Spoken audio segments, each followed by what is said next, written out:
Hi everyone and welcome to Bonnie Astrology. Today I'm going to be discussing the astrology of and the horoscopes for December 2024. We are wrapping up the year and this month is quite an interesting one from an astrological perspective because we're going to be having the Mercury retrograde, Mars retrograde and the Jupiter-Saturn square, which is happening on Christmas Eve. So there's some very interesting astrology happening to wrap up the year. As always, if you do enjoy this video, don't forget to give it a thumbs up to let me know that you like it. Subscribe to the channel for regular astrology content from me. I would really like to hit 80,000 subscribers by the end of the year. So if you do watch my horoscopes and you're not yet subscribed, please do. And if you want to book an astrological service with me, including a 2025 reading, my website is listed in the description. Let's have a little look at the astrology of December 2024. I just want to take this opportunity to thank all of you for your likes, your subscriptions, your reading purchases, and your support over the last year for me and this channel. I really appreciate it. December is a wonderful time in general to show appreciation and gratitude because it is Sagittarius season right up until the 21st of the month. And we do begin the month with a very optimistic, albeit quite cautious at the same time, new moon in Sagittarius. And the reason that I say that is because although Sagittarius is an incredibly optimistic sign, there is a square to Saturn in Pisces, which can sometimes dull that enthusiasm a little bit as we try to be practical and we try, particularly with Jupiter being in Gemini, to see the logic and the facts of the matter. And sometimes we can have too much information to the point that it is hard to have faith in the bigger picture. And Sagittarius season really wants to bring back our faith and our belief that even if we cannot see exactly what it is going to be, how it is going to go, we can have faith and trust in new beginnings, particularly around the 1st with that new moon. The Sun-Mercury cazimi is happening on the 5th of December, and this is a time where we may get some sort of clarity on what the Mercury retrograde cycle has meant for us. And because Mercury is retrograde in the sign of Sagittarius, this clarity may be coming in surrounding our belief systems, our philosophy, what we believe in, our higher purpose, our higher view of the world, what we think it all means. It's a very philosophical retrograde, but it can also bring about honesty, and it can come in quite a blunt form. It can be very honest and very direct with that particular Sun-Mercury cazimi. It is happening at 14 degrees of Sagittarius, so if you do have anything at 14 degrees of Sagittarius, 13, 14, 15 degrees specifically, you're going to feel this cazimi. It may give you some sort of clarity, some sort of truth, and it may be a time when things start to make a little bit more sense. If the retrograde has been causing some, travel disruptions, confusion about what it is that you believe, reflecting on your own personal philosophy, this cazimi may give you some clarity on those matters. On the 6th of December, Mars is going to go retrograde in the sign of Leo. It's going to go retrograde at 6 degrees of Leo. So if you do have a personal placement or angle at 6 degrees of Leo, you may feel this on the 6th of December the most. Something usually happens when a planet stations on a personal placement. So if you do have anything at 6 degrees of Leo, pay particular attention. 5, 6, 7 degrees of Leo may be feeling this the most. But Mars retrograde in Leo for December. It is going to retrograde back into the sign of Cancer in the new year, which is going to be a wider part of the Mars retrograde cycle. But while Mars is retrograde in the sign of Leo, we may start to reflect on what we are doing when it comes to how we have fun, how we are entertained, how we lead in our own life, how we step up in our own life. With a Mars retrograde, Mars is the planet of action, so we may be rethinking what we're doing, where we're taking action.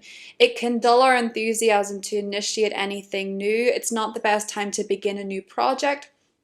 It's actually a better time to pick up an old project and maybe start working towards finishing it off, something that maybe didn't get off the ground. And for a lot of entertainers or artists with this happening in the sign of Leo, it can be something creative. For all of us, it can be something creative, though creativity is not necessarily just a paintbrush. Sometimes it's an approach.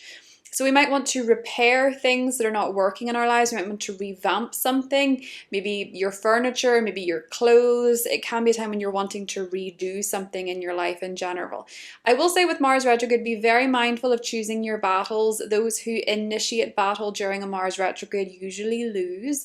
So that can come in many different forms, but this does tend to bring an energy where we're less inclined to have the energy to do battle or to fight. It's more an energy of rethinking our actions and rethinking our steps. It's a back to the drawing board when it comes to the plans.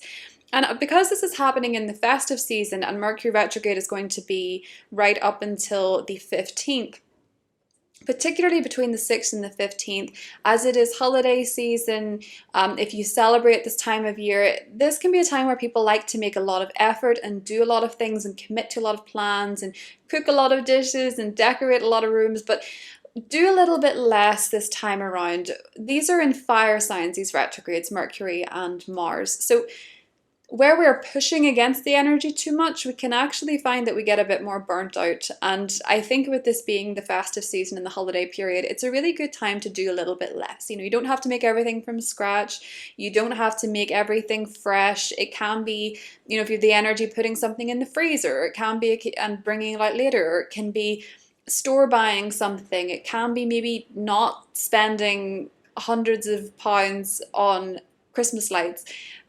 Obviously, you can do what you choose to do, but I'm just making the point that if you could, with this retrograde energy, do a little bit less and focus more on the fun and the enjoyment and the silliness of it all and not take it so seriously, you may have a better time and you're less likely to burn out. Mars retrograde does tend to curb our energy and our enthusiasm that little bit more than usual. And because Leo is a sign associated with entertaining and hosting, it can be quite draining to do too much. So just focus on being present, having fun, maybe picking up things that you used to do, you know, traditions that you used to have, games you used to play, and focusing more on enjoying the moment and being present. And with Mercury retrograde in Sagittarius, reconnecting to the meaning of it all as well. Sagittarius is the sign associated with spirituality and religion and our belief systems. Along with Pisces, it's one of the most spiritual signs. So you may find that with this reflection, you're reconnecting to what it all means to you, you know, what is most important to you when it comes to your values. It's also worth noting that with Mars and Leo going retrograde, it is returning back to its opposition with Pluto, which we will feel in January, but it is building. And this can manifest as a lot of power struggles between the people, Pluto and Aquarius, and leaders, Mars and Leo, or monarchy. And really, the tide is turning. People are becoming increasingly frustrated with the actions and the reactions of their leaders. And this opposition may bring growing tension between the people that are supposed to lead and the people that are supposedly leading. Venus enters Aquarius in the 7th and is going to be conjunct Pluto. This happened back in February. I believe it was around the 17th of February, 17th, 18th of February. Venus connected with Pluto in Aquarius at 0 degrees. And this can bring a lot of intensity when it comes to love relationships, but also finances.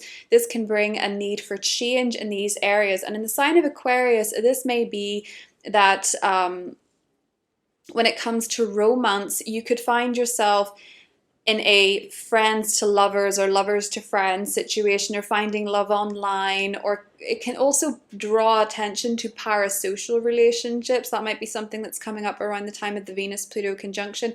But Venus and Pluto, when they're together, ordinarily bring a lot of emotional intensity. But in the sign of Aquarius, this intensity may manifest a little bit differently. It may be viewing your intensity and your obsessions with a sense of detachment and maybe trying to see them from a different perspective. But I do think this can put a lot of focus on emotional intensity surrounding our friendships, surrounding humanitarianism, surrounding humanity in general, and how we feel about that. With Venus being there, Venus being the planet of love, and Pluto bringing the intensity. This can be a time when you really feel the love for your friends or the love for humanity, or it can also be a time, coincidentally, where you realize that something has maybe gone too far. With Venus conjunct Pluto, and you're wanting to break a pattern, either in friendships or in finances. On the 7th as well, Neptune is going direct in Pisces, and this can bring back a little bit more of a dreamy, spiritual, rose-tinted energy with Neptune being direct in Pisces. This can sometimes bring as well fog and flooding, and it can bring a little bit of confusion initially, especially if you're a Pisces rising or Pisces sun or a Pisces moon. Neptune direct in Pisces in the 7th, it can bring a very dreamy, rose-tinted spiritual energy where we may have been feeling a little bit, you know, with Saturn being in Pisces, Saturn direct in Pisces, maybe a little disconnected from the universe and from consciousness. And Neptune going direct in Pisces can bring a little bit more of a rose-tinted bubble around us as well. There's a full moon in Gemini on the 15th, and this is actually going to be squaring Neptune in Pisces, and this can be really quite confusing when it comes to information. Full moons in Gemini tend to bring a lot of information to the fore. They bring facts, they bring logic to the fore, they bring news. But with the square to Neptune, we have to trust our intuition a little bit on what this may actually mean. The full moon in Gemini can represent the media, so there may be a lot coming out in the news, but we may be a little uncertain of its origins or its agenda with the square to Neptune. It can be very hard to trust the information that we're getting, particularly because this full moon is ruled by Mercury, which is stationing that day. So this can be a very confusing energy. This can be a little bit wiry, a little bit nervous, a little bit anxious, and a little bit unsure. But with Mercury stationing direct that day at 6 degrees of Sagittarius, we may also start to feel as though the clouds are lifting in the days following that full moon. It does seem that news that could come up at that time can be kind of confusing, and it can really heighten that energy of Mercury retrograde, even though Mercury is going direct that day. We often find that the energy of Mercury retrograde is most potent when Mercury stations retrograde or direct, and will be stationing direct that day. So that may be quite a confusing day when it comes to news and information. On the 21st, the Sun enters Capricorn, which brings our attention to our goals and what it is that we want to achieve. You may be casting your mind forward to the new year and what it is that you want to change professionally, but it doesn't have to be professional. It can simply be a goal that you have in mind. But when the Sun enters Capricorn, we tend to be more goal-focused and goal-oriented, and we start to put our energy towards working on something. The 24th brings the Jupiter-Saturn square, and this last happened in August. It will happen again in 2025, and I'll cover that in the 2025 horoscopes because it will be happening in different signs, so we'll have quite a different energy. But the Jupiter-Saturn square, which is happening on Christmas Eve, the 24th of December, is going to be one where you may be having to struggle between wanting freedom, expansiveness, and optimism and hopefulness, and balancing that with your commitments and your freedoms and where you're a little bit restricted.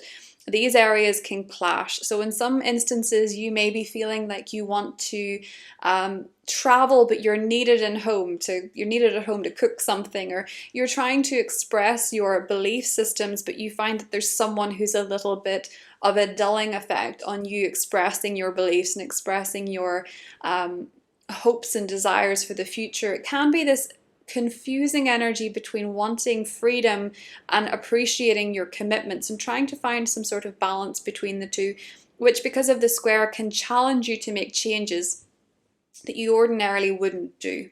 Jupiter is retrograde at the time of this square, and Saturn is direct, which is the opposite of what happened in August. So while in August we were reflecting on our commitments in our Pisces, the Pisces part of our charts, and for a lot of us that can be spiritual commitments, that can be practicing better boundaries, we're now clear on what those are. Saturn is direct, so we're starting to see some sort of hard work pay off and our efforts pay off. Jupiter was direct the last time that Jupiter got into a square with Saturn, which meant that we were trying to forge ahead with our freedom and be optimistic and be hopeful, but now Jupiter is retrograde, so we're reflecting on our beliefs and how we view the world.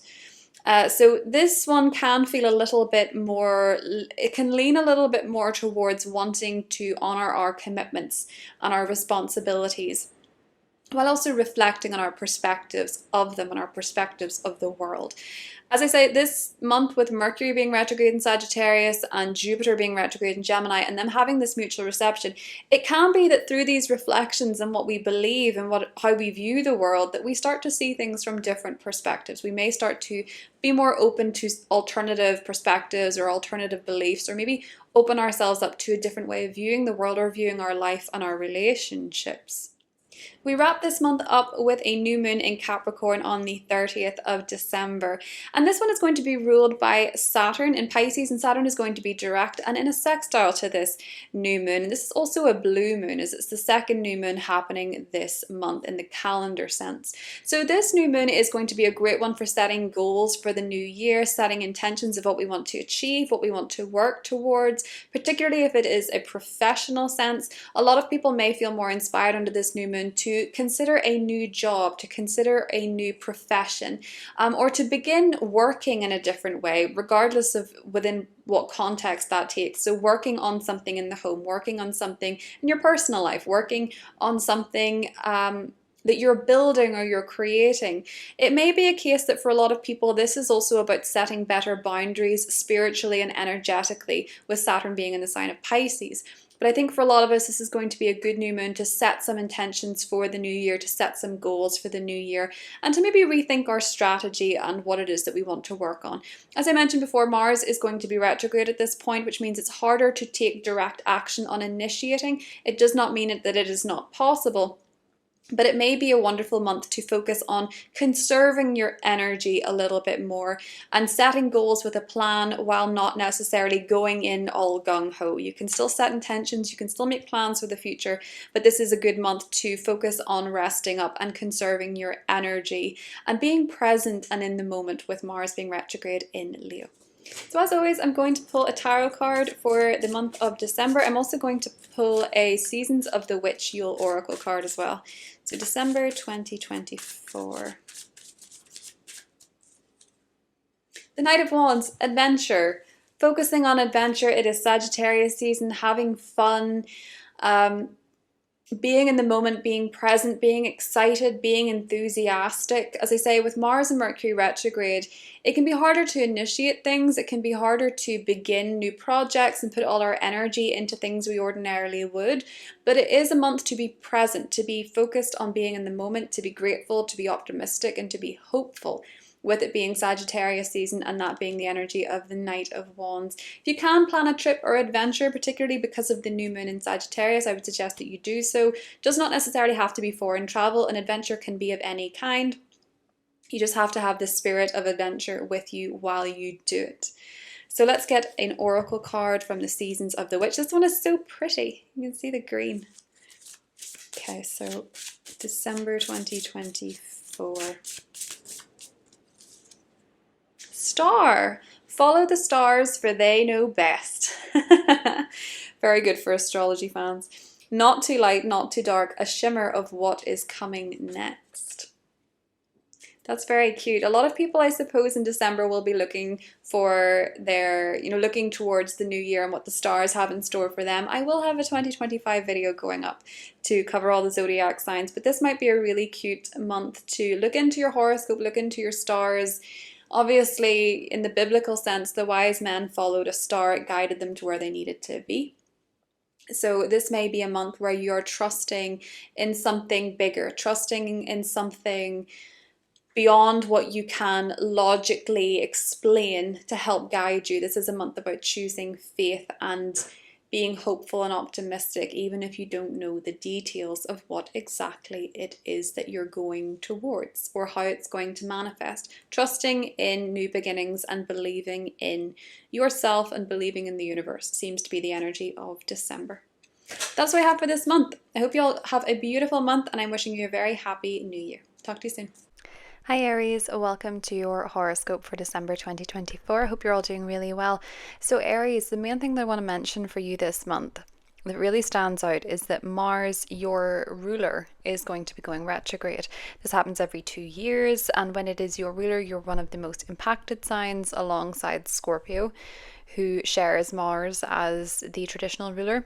But for you, this is going to be impacting your 5th house for the month of December. In January, Mars will retrograde back into your 4th house, and the majority of this retrograde will be spent there. But you are getting an extended stay as well with your Leo 5th house. So for you, Aries, you may simply be rethinking for the most part where you're putting your action and where you're putting your energy, what your energy levels are like. Sometimes when your ruler goes retrograde, you can feel a little bit less energetic, sometimes a little bit less passionate or enthusiastic, but nevertheless this is happening in a very passionate house. So with it being a Mars retrograde, oftentimes we redo something or we reignite something. For a lot of you, that could be a creative project, a creative passion, something you were working on that you found entertaining, that you found enjoyable, that allowed you to express yourself, something that was maybe a hobby, something you did for fun, something you simply did for pleasure. You might be picking up a project that you really enjoyed that you just haven't had time. Maybe life has been busy. Maybe with Mars and Cancer last month, you were really focused on family or home commitments, and that's where you were putting your energy. And now you're sort of rethinking your relationship to creativity, to fun, to joy, to happiness, and what makes you happy. And sometimes, Aries, burnout isn't the same for everybody. It doesn't always come from working or doing too much. Sometimes it actually comes from not doing enough of the things that make you happy or set your heart on fire, that kind of energy.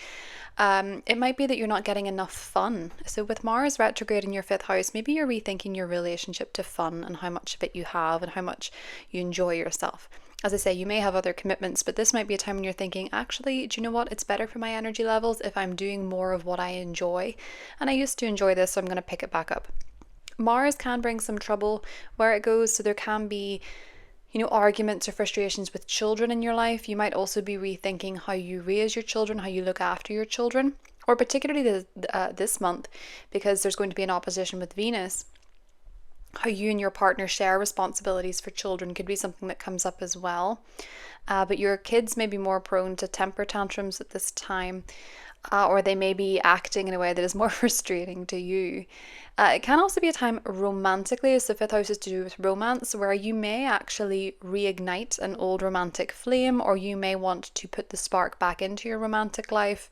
Sometimes Mars retrograde can be a bit of a dampener, so this might be something that you're having to actively work on, or it might be something that maybe if you're in a relationship where the spark has dimmed a bit, you're thinking, okay, Mars is retrograde in the 5th, or you're probably not thinking that out loud. Mars is retrograde in the 5th, maybe we should go back to doing date night, or maybe we used to go here and it was great fun and stuff like that. Maybe you're thinking of that. Or you could be, as I say, reconnecting with someone you used to date, or reigniting an old romantic interest or relationship.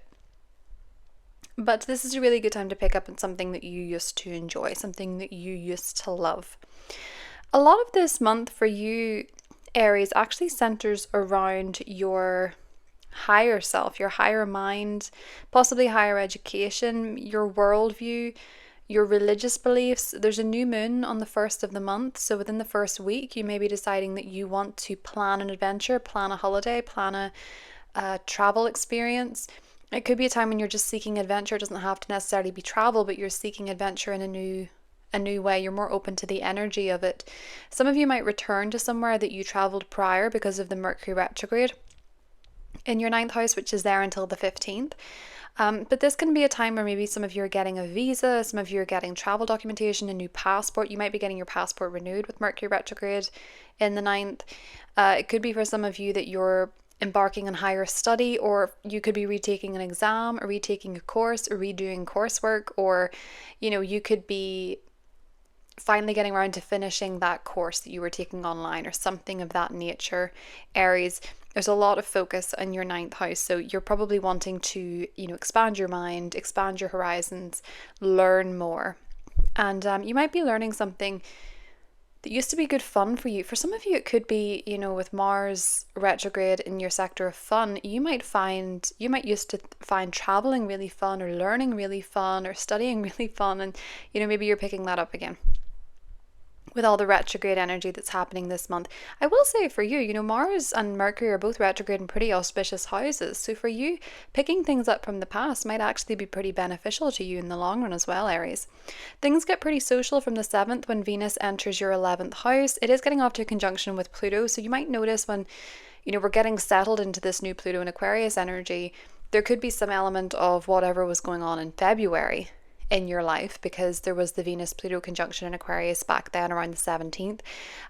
But it can be a very social month from the 7th onward for you, Aries. A lot of opportunities to socialize, to go to parties, to network.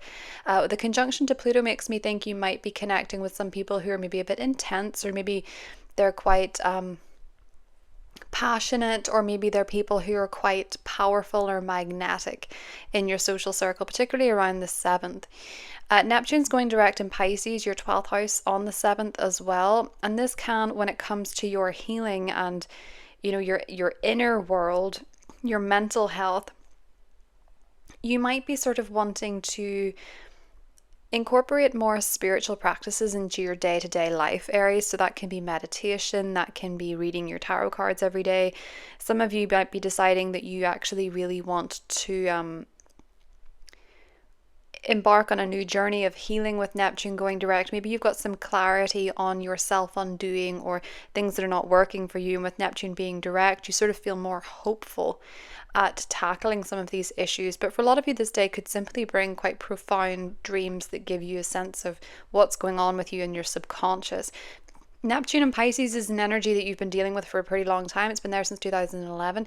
It is going to go into your sign in 2025, you know. It's going to retrograde back into Pisces, but it will be in your sign, and it's going to be a very different storyline. But for now, I think for a lot of you, this is centering around reconnecting to your spiritual side.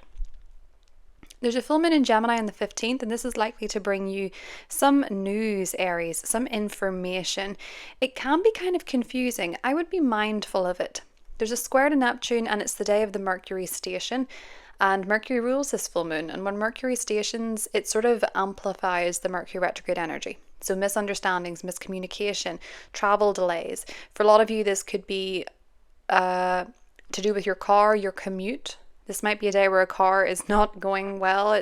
You might realize you need a new one. You need to get rid of the one that you have. You might realize that your commute is possibly due to weather. It is delayed, or there's some challenges. Could be to do with fog, could be to do with flooding. But for a lot of you that day, it looks a little bit like things are kind of confusing and a little bit possibly disappointing with the square to Neptune and Mercury stationing. So for a lot of you, if you are traveling that day, do be cautious. There might be some delays, there might be some issues before you go anywhere. You might also get news or information that is confusing, and you may have a suspicion that not all is as it seems. Trust your intuition on that. If you are getting some information that seems incorrect, it's likely a day where things go a bit higgledy-piggledy when it comes to information. The Sun enters your 10th house on the 21st. This is going to turn your attention to your goals and your career and what you want to achieve in the next year. Aries. The Jupiter-Saturn square is one of the biggest parts of this month. It happened at the end of August, and it's happening again. This time Jupiter will be retrograde and Saturn will be direct. Essentially for you, Aries, with Jupiter being in the 3rd house, this can be a time where you could potentially have be having good times with your community. You could be really involved in your community. You could be well received in your community. You could be, socializing. You could be getting to know a lot of people. You could have a presence on social media. You could have, a lot of communication and conversations, maybe invitations to things locally. And you could also perhaps, for some of you, be getting, with Jupiter in the 3rd, a new car, new vehicles, new modes of transport. You could be taking a lot of short-term trips or have the opportunity for short-term trips. But there's a square to Saturn, which is saying that you might actually be feeling, maybe possibly, Aries, from a mental health perspective, you're a bit tired, you need time on your own, you need to retreat. And while you want to take these invitations, while you want to go on these trips, maybe some of you are not feeling well, either physically or mentally. And you may have to figure out if you can handle all the excitement, or you can take the opportunities, or you may feel like you have just too much information, too much going on in social media. Maybe you're taking in too much information from the online spaces, and you're realizing that it's affecting your mental health, even if you're maybe having a good time on these apps and you're enjoying yourself or something. But, this is a clash between restriction and expansion, and with Saturn being direct, Saturn is saying, okay, well, actually I need to be pretty serious about this. And for you, with Saturn in the 12th, oftentimes it's about taking your mental health that bit more seriously. Another good thing for you this month, Aries, is that Chiron goes direct in your sign. I didn't mention it in the introduction, but Chiron going direct in your sign, if you've any healing to do, if you've anything to work through, you might notice your own wounding and how you can use this to your advantage. How perhaps your past hurts and the things that are hurting you are possibly changing you for the better as a human being, and how you can use that to help others, with Chiron being direct in your sign. There's also a new moon in your career sector on the 30th, and this may be a time when you're considering a new chapter professionally. This one's positive. It's in a sextile to Saturn, and Saturn is in the 12th. So for a lot of you, maybe you're beginning this new chapter behind the scenes. Maybe you're working on it privately. This is a blue moon. It's the second new moon of the month. So there could be a rare opportunity in terms of your career. Or you could be wanting to work on something, some kind of goal that's a little unusual, or quite a rare opportunity could come through for a lot of you, Aries. This new moon can be a great time to set intentions of what you want to achieve in the year ahead. That's what I have for you, and I'll talk to you soon. Hi Taurus, welcome to December. So Taurus, there's quite a lot of focus on your 8th house this month. And the 8th house is a place that we associate with other people's money. So that can be joint financial relationships or endeavors. That can be money that you receive from a bank or the government. It can be a loan, it can be a mortgage, it can be your partner's money, it can be inheritance, it can be so many things, but essentially it's where you benefit financially from somebody else, or it can also be the debt that we incur. So for a lot of you, Mercury is retrograde here. Well, for all of you, Mercury is retrograde here. And for a lot of you, until the 15th when Mercury stations direct, you might be reflecting on money that you owe, reflecting on your joint financial relationships, maybe needing to read over the fine print. Money could actually return to you that is owed to you. Sometimes with retrogrades in the 8th, we see tax rebates, for example. But this can be where, maybe you're reflecting on your joint financial relationships, or you're going over old papers or old documents, or you realize that you've lost something that you need to find in terms of a document or something of that nature. There can be miscommunication in this area. So if you are going through your papers or your agreements when it comes to taxes, maybe filing your taxes, for example, make sure that you are leaving adequate time to do so and double checking, or maybe getting a second opinion with this retrograde. I wouldn't recommend filing anything or signing anything until at least after the 15th when Mercury stations direct in this sector. It can also be from a psychological level that maybe you're going back to a therapist or a counsellor, or you're covering old ground with a therapist or a counsellor with Mercury retrograde in the 8th. As the 8th house is to do with our emotional baggage and our traumas and things like that. The new moon in the 1st is going to be a time when you're setting a new intention in this area too. Maybe that is a joint financial relationship that is beginning around this time. Again, do pay attention to the retrograde to make sure you're clear in the terms. For some of you, this could be committing to paying off debt or something of that nature with the new moon in the 1st, but it can also be where you're beginning a new journey of soul searching in order to heal something. If it is a new joint financial endeavor, Taurus, I do think with Jupiter ruling this new moon being in the 1st, you may benefit from this quite a bit financially in the future. But it can also be for some of you that if you are, looking at old emotional baggage, or you're working with a therapist or a counselor, this can be something that really helps you gain more self-esteem, with Jupiter being in the 2nd house. So some of you might be going over old memories or working through something with a counselor in order to gain more confidence and more self-esteem, with Jupiter being in the 2nd. And you may get some clarity around the 5th on either a joint financial matter. There may be some news coming in, or you might get clarity about what's next around the 5th, or it can be some sort of breakthrough or clarity when it comes to going over an old psychological matter as well, Taurus. Now Mars is going retrograde in your 4th house on the 6th. And for a lot of you, Mars going retrograde in this sector, it can bring up old arguments and confrontations with family or home. It can also bring up old irritations with family or home. If you have been doing work on your home, you might pause it, or it might stall. This is not a good time to initiate any new work on the home. But it may also be a time when you pick up something that's been unfinished. Maybe you didn't finish painting the walls, you didn't finish pruning the weeds, or something of that nature where you didn't finish a home project. This might be a time when you pick it up again to complete it. Mars retrograde is great for picking up old projects that we were working on for you in terms of the home, so that can be old renovations and things like that. But it can also be that perhaps if you have been working on something home-wise, you might decide to stall it. Say you've been doing a really big declutter, you might decide in December, okay, I'm gonna pause this for now because there's social events, there's home events and things like that. So you might be pausing that.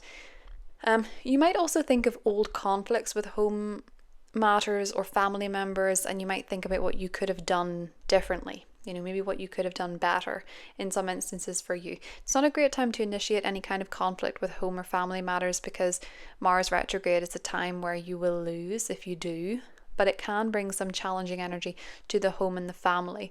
And you might reflect on, how you deal with those kind of confrontations. Maybe you want to change how you react, or maybe you're wanting to change how you respond.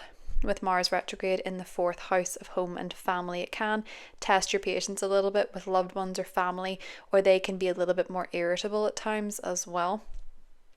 With Mars retrograde in the 4th, Venus is entering your 10th house in the 7th though, and Venus is there for the rest of the month. This is really positive, Taurus, when it comes to your public image and your career. You can attract a lot of opportunities and you can be very well received in the workplace. It can bring positive opportunities work-wise, great social connections through work, maybe social events through the workplace as well. There's a full moon in the 15th that's highlighting your financial sector, the money that you make, the way you spend it, the way you save it, your resources. There's a square to Neptune in the 11th. I'd be very careful of lending anybody money, especially friends, around this time, as they might disappoint you. I also think maybe when it comes to a future plan, maybe you're realizing it's going to cost more, or it's going to take a lot of financial investment, and you could feel a little bit disillusioned. There can also be confusion surrounding a financial matter around the time of this full moon, because the square to Neptune can make things a bit hazy and confusing. And Mercury is stationing that day in your 8th house, so communication surrounding financial matters might be not what it seems that day. You could have the wrong information, someone could communicate something poorly. It just doesn't seem like you're getting all the information that you need around that time, Taurus. But it can highlight your financial affairs with this being in the full moon. It's a time to look at your financial spending, your saving, and I do think for a lot of you, you might feel a little bit disillusioned. So maybe you're feeling a bit nervous about the future with Neptune in the 11th. Maybe you're a bit nervous about what that's going to look like, what you're going to need to change, how you're going to need to adapt in order to set yourself up better for the financial future that you want, Taurus. The Sun enters your 9th house in the 21st, and this is bringing your attention to new horizons, studying, religion, higher perspectives, higher education. You might be thinking more about your university degree if you're studying. You might be thinking about traveling more. That can be where your heart is going. You might be wanting to learn something and study something new, or take an adventure from the 21st, Taurus. Jupiter is going to get into its 2nd square with Saturn. We had this late August. On the 24th, Jupiter and Saturn are squaring off. Jupiter being in your financial sector, where you're wanting to grow your finances, you're wanting to enjoy money, spend money, save money. Jupiter going through the 2nd, oftentimes, Taurus, brings about more opportunity to make more money, and we can just as easily spend it, but when we save it, we can actually save a lot more and come out of it with a pretty good nest egg with Jupiter going through the 2nd house. So on the one hand, you're maybe wanting to spend a lot of money, maybe you're wanting to also save a lot of money with Jupiter being there, or you're wanting financial freedom with Jupiter in the 2nd house. The square to Saturn is quite limiting, so it's sort of saying, yes, I want to spend all my money now and have a good time, but there's a future ahead of me that I need to be responsible for. Or maybe you're needing to pay back some friends, or you have membership commitments.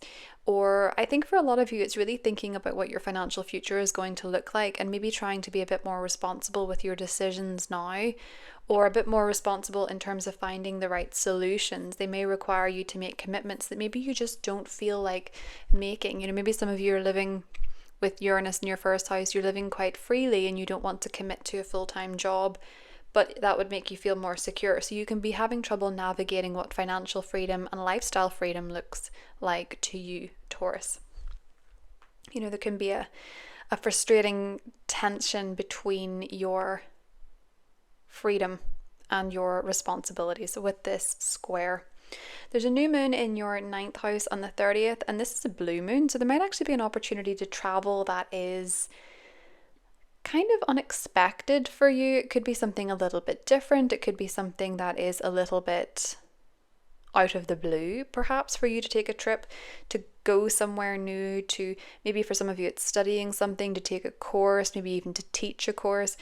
The ruler of this new moon is Saturn. It's in a supportive sextile to the new moon, meaning that these new beginnings are rooted, they're grounded, and Saturn's in your 11th house. So I think for a lot of you, maybe you're traveling with friends, or you're making travel plans to see some friends, or you're making Maybe for some of you it is more spiritual in nature. Maybe you're going to a spiritual retreat, or you're traveling to have a spiritual experience with your friends. Or maybe with this new moon in the ninth house, you're wanting to learn more about a certain subject. And in doing so, you're going to connect with like-minded people, people who could be friends for life, with this new moon being in your ninth house, Taurus. But that is what I have for you. I hope you have a great month, and I'll talk to you soon. Bye. Hi Gemini, welcome to your December horoscope.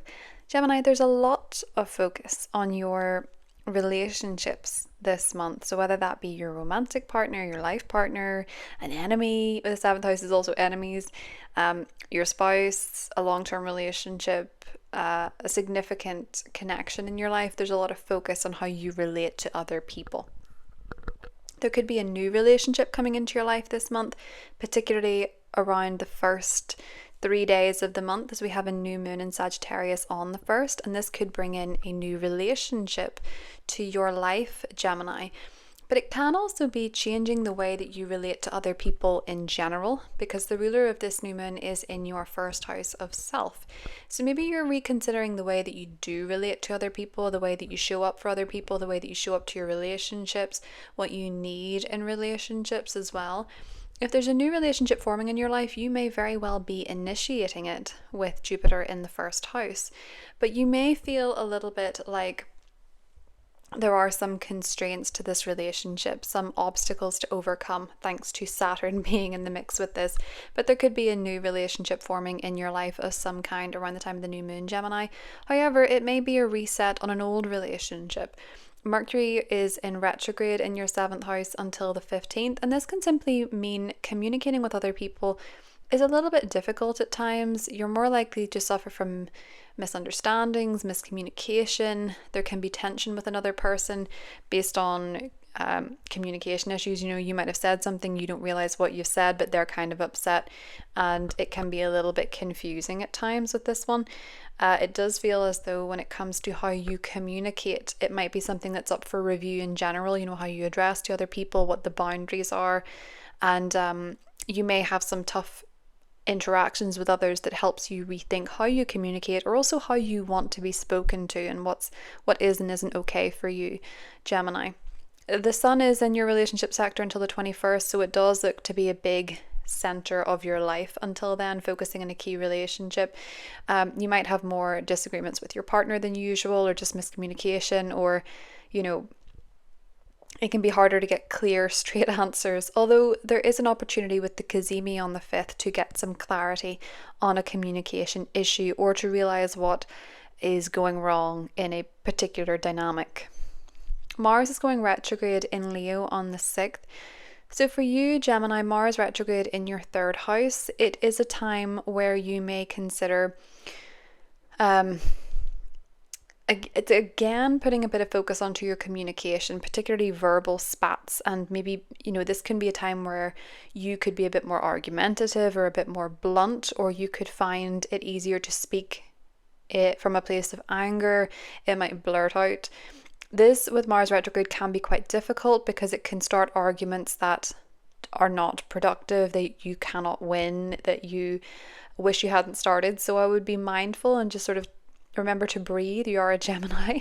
Remember to breathe before you get into a confrontation or you react from a place of anger. With Mars retrograde in Leo, it can oftentimes be to do with pride as well.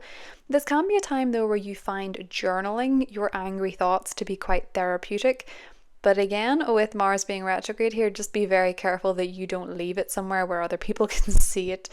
I just think getting your angry words down on paper may make them less eruptive. It can also be a time when your siblings might be annoying if you have them, your neighbors might be annoying you if you have them, or it could be that your car is a source of frustration as well with Mars retrograde in the 3rd house. This can be a time when you get something repaired in your car. This can be a time where you start keeping a diary again if you got out of the habit, and this can be something that's very positive for channeling any frustration or angry emotions. And it can also be that you're sort of thinking what you could have done or said in the past, what you could have done differently, what you could have said that you didn't say, what was left unsaid, and maybe where that's forming a pattern that's making you angry now. So you might be reflecting on old confrontations of the past. You could find yourself having those experiences where you remember something that annoyed you in the past and then you start arguing about it in your head and go over what you should have said in the moment, what you wish you said, that kind of thing, with Mars retrograde in Leo. But it is also a great time, as I say, to repair things. So maybe repair your phone, or maybe repair your car, or maybe revamp your phone or your car or something of that nature, with Mars being there. It's about rethinking our actions generally, but also paying attention to our reactions and where we may be reactive, Gemini. So as you can see, this month does pose a bit of difficulty to you when it comes to communication.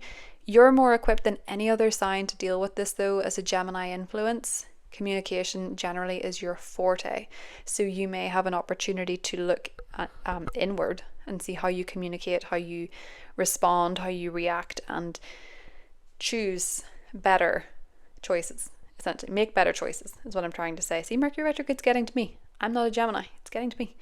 I can imagine it's getting to you, but I think you're the best at dealing with it, essentially, is what I'm trying to say.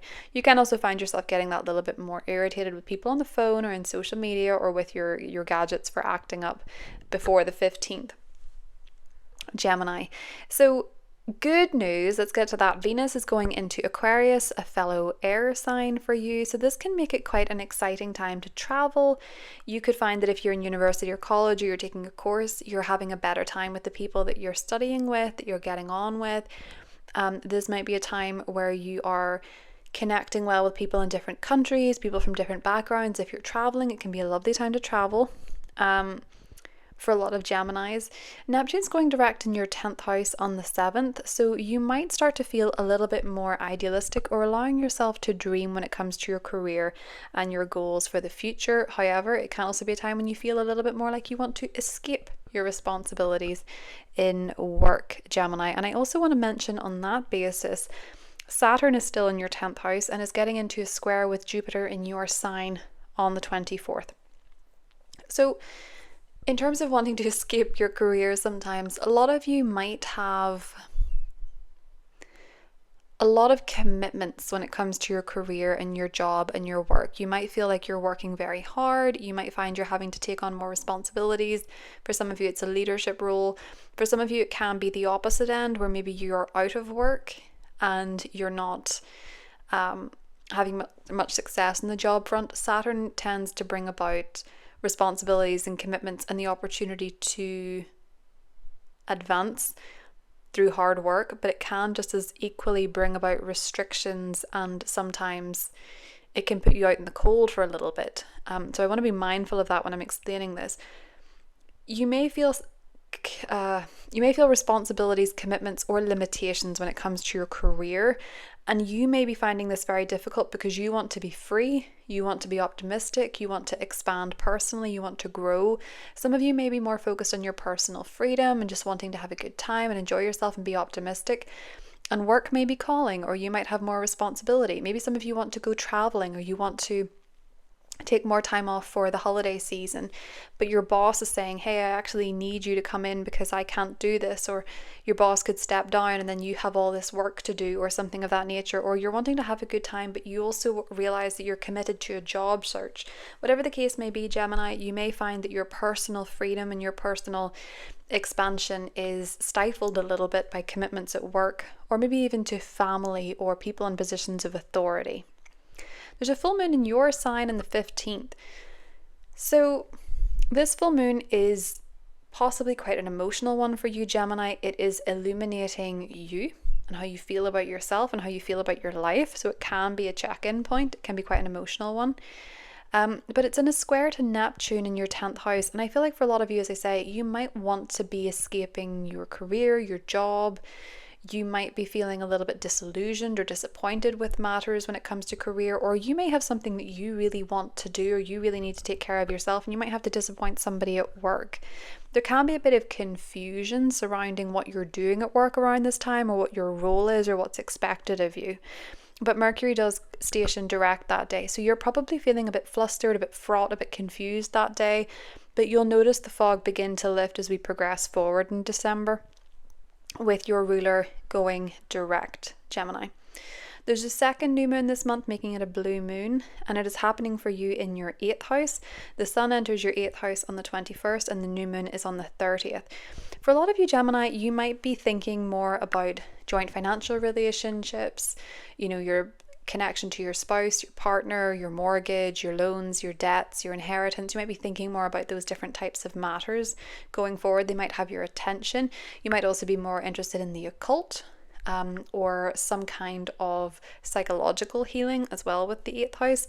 With the new moon there on the 30th in a sextile to Saturn, Saturn being in your 10th house, some of you may be focusing on a new financial agreement, getting your financial affairs in order, your mortgage, your loans, your debts, your inheritance, that type of thing, getting your financial affairs in order, really being committed to it. For some of you, it could be that with the sextile to Saturn, you're making a financial commitment of some kind under this new moon. It could also be for a lot of you that you are perhaps, making a joint financial commitment. I think for a lot of you, maybe with a business partner, or your insurance or your benefits may be changing because of a change in employer or a change going on with your employer. Gemini, that is possible around the new moon. But for some of you, it may also be, as I say, an interest in the occult or something of that nature that maybe you're taking a professional interest in as well, with Saturn and sextile being in your 10th house. But it can also be that you're receiving some sort of new financial benefit through work or through a person, with Saturn being in the 10th house, maybe someone who's in a professional position of authority or a work connection or something of that nature. That's what I have for you, Gemini, and I'll talk to you soon. Hi Cancer, welcome to your December horoscope. So Cancer, we have a lot of focus this month on your 6th house of health, wellness, your lifestyle, but also your roles and responsibilities, your services. So we have Mercury retrograde there until the 15th when it stations direct. And you may be having some communication blunders when it comes to work, when it comes to the workplace, sending the wrong email to the wrong person, or having a misunderstanding with a colleague, a co-worker, or an employee. That can be rife with Mercury retrograde in that particular sector for you. Can also be a time when you're rethinking your routine and your lifestyle choices. And that may be bringing about a new beginning. Some of you, it could be a new job. If it is a new job, just be mindful with the Mercury retrograde. It might not be a permanent one, or if it's not that it's not a permanent one, because I started a job during Mercury retrograde once, and the way that it worked out for me was that I was there for about 2 years, but it was a very varied job. Like I didn't know where I was going to be. I didn't know what country they were going to put me in. I didn't know what where they were going to send me out to. It was that kind of an energy. So just be mindful that you might not necessarily know the full terms and conditions. I liked it, but you might not. So just be mindful that if you are starting a new job, you might not necessarily be aware of all that it entails. Doesn't mean it's not going to last, but just be mindful there could be a bit of back and forth at times. But nevertheless, it can also be that it's a lifestyle change for some of you, Cancer. It could be that perhaps you're wanting to change your lifestyle, what you eat, a diet that you follow. It could be that, say, for example, you used to be vegetarian and then you weren't vegetarian for a long time. Some of you might be going back to it because you might think, do you know what? I felt healthier at that point, or something of that nature. I'm not telling you what to do. I'm just giving you an example to sort of showcase how it could manifest. But it could be a lifestyle change for a lot of you. Some of you might also find with a Mercury retrograde in the 6th that you go back to a dietitian or a personal trainer or a doctor that you used to see. Maybe that's a circumstantial thing. You can get clarity in a health matter around the 5th with the Sun Mercury Cazimi. It sort of purifies your thoughts on what you're wanting to change or what your lesson is for this Mercury retrograde period. Now, Mars is going retrograde in your 2nd house from the 6th and will be retrograde in that sector all month before it retrogrades back into your sign in January. Mars retrograde in your 2nd house. Be mindful of how much you're spending or what you're spending your money on in December. Play it safe. So you do not need to overspend if you can help it. Picking, because obviously it's the holiday season, people do tend to spend more money than average, but you may want to be mindful of if you're spending to impress, and if you are maybe spending from a place of ego. You probably aren't, but I'm just giving that example as that can be where you have buyer's remorse. You could buy something that's way more out there than what you actually want with Mars retrograde in Leo.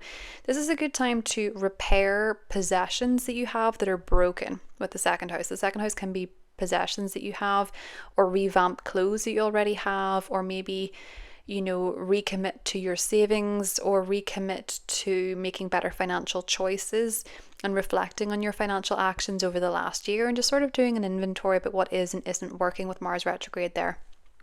Cancer. There's a full moon in your 12th house on the 15th, and it's squaring Neptune in your 9th house, Pisces. I mean, your 9th house is Pisces, Cancer. So the full moon being in your 12th house, it's very behind the scenes. I want to say with the square to Neptune, your dreams might be super weird around the time of this full moon. I mean, a couple of days before, a couple of days after, wherever, it just seems you're having very peculiar, confusing, and maybe even misleading dreams. With the full moon in the 12th square Neptune, your emotions could be a little bit confusing. They could be a bit up and down. You could feel the need to rest or recharge. You might also be feeling a little bit unwell. If you're traveling, maybe it is that you're just finding that you have allergies wherever you're going, or you pick up a cold in the plane and you feel a little bit more run down, Cancer.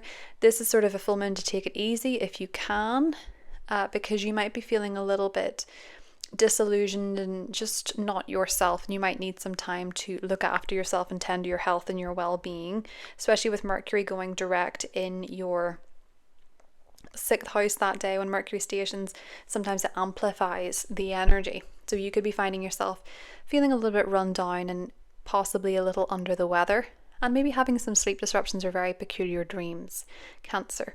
Now the Sun enters Capricorn, your 7th house of relationships, on the 21st, and there's a new moon there on the 30th, so the focus goes to relationships.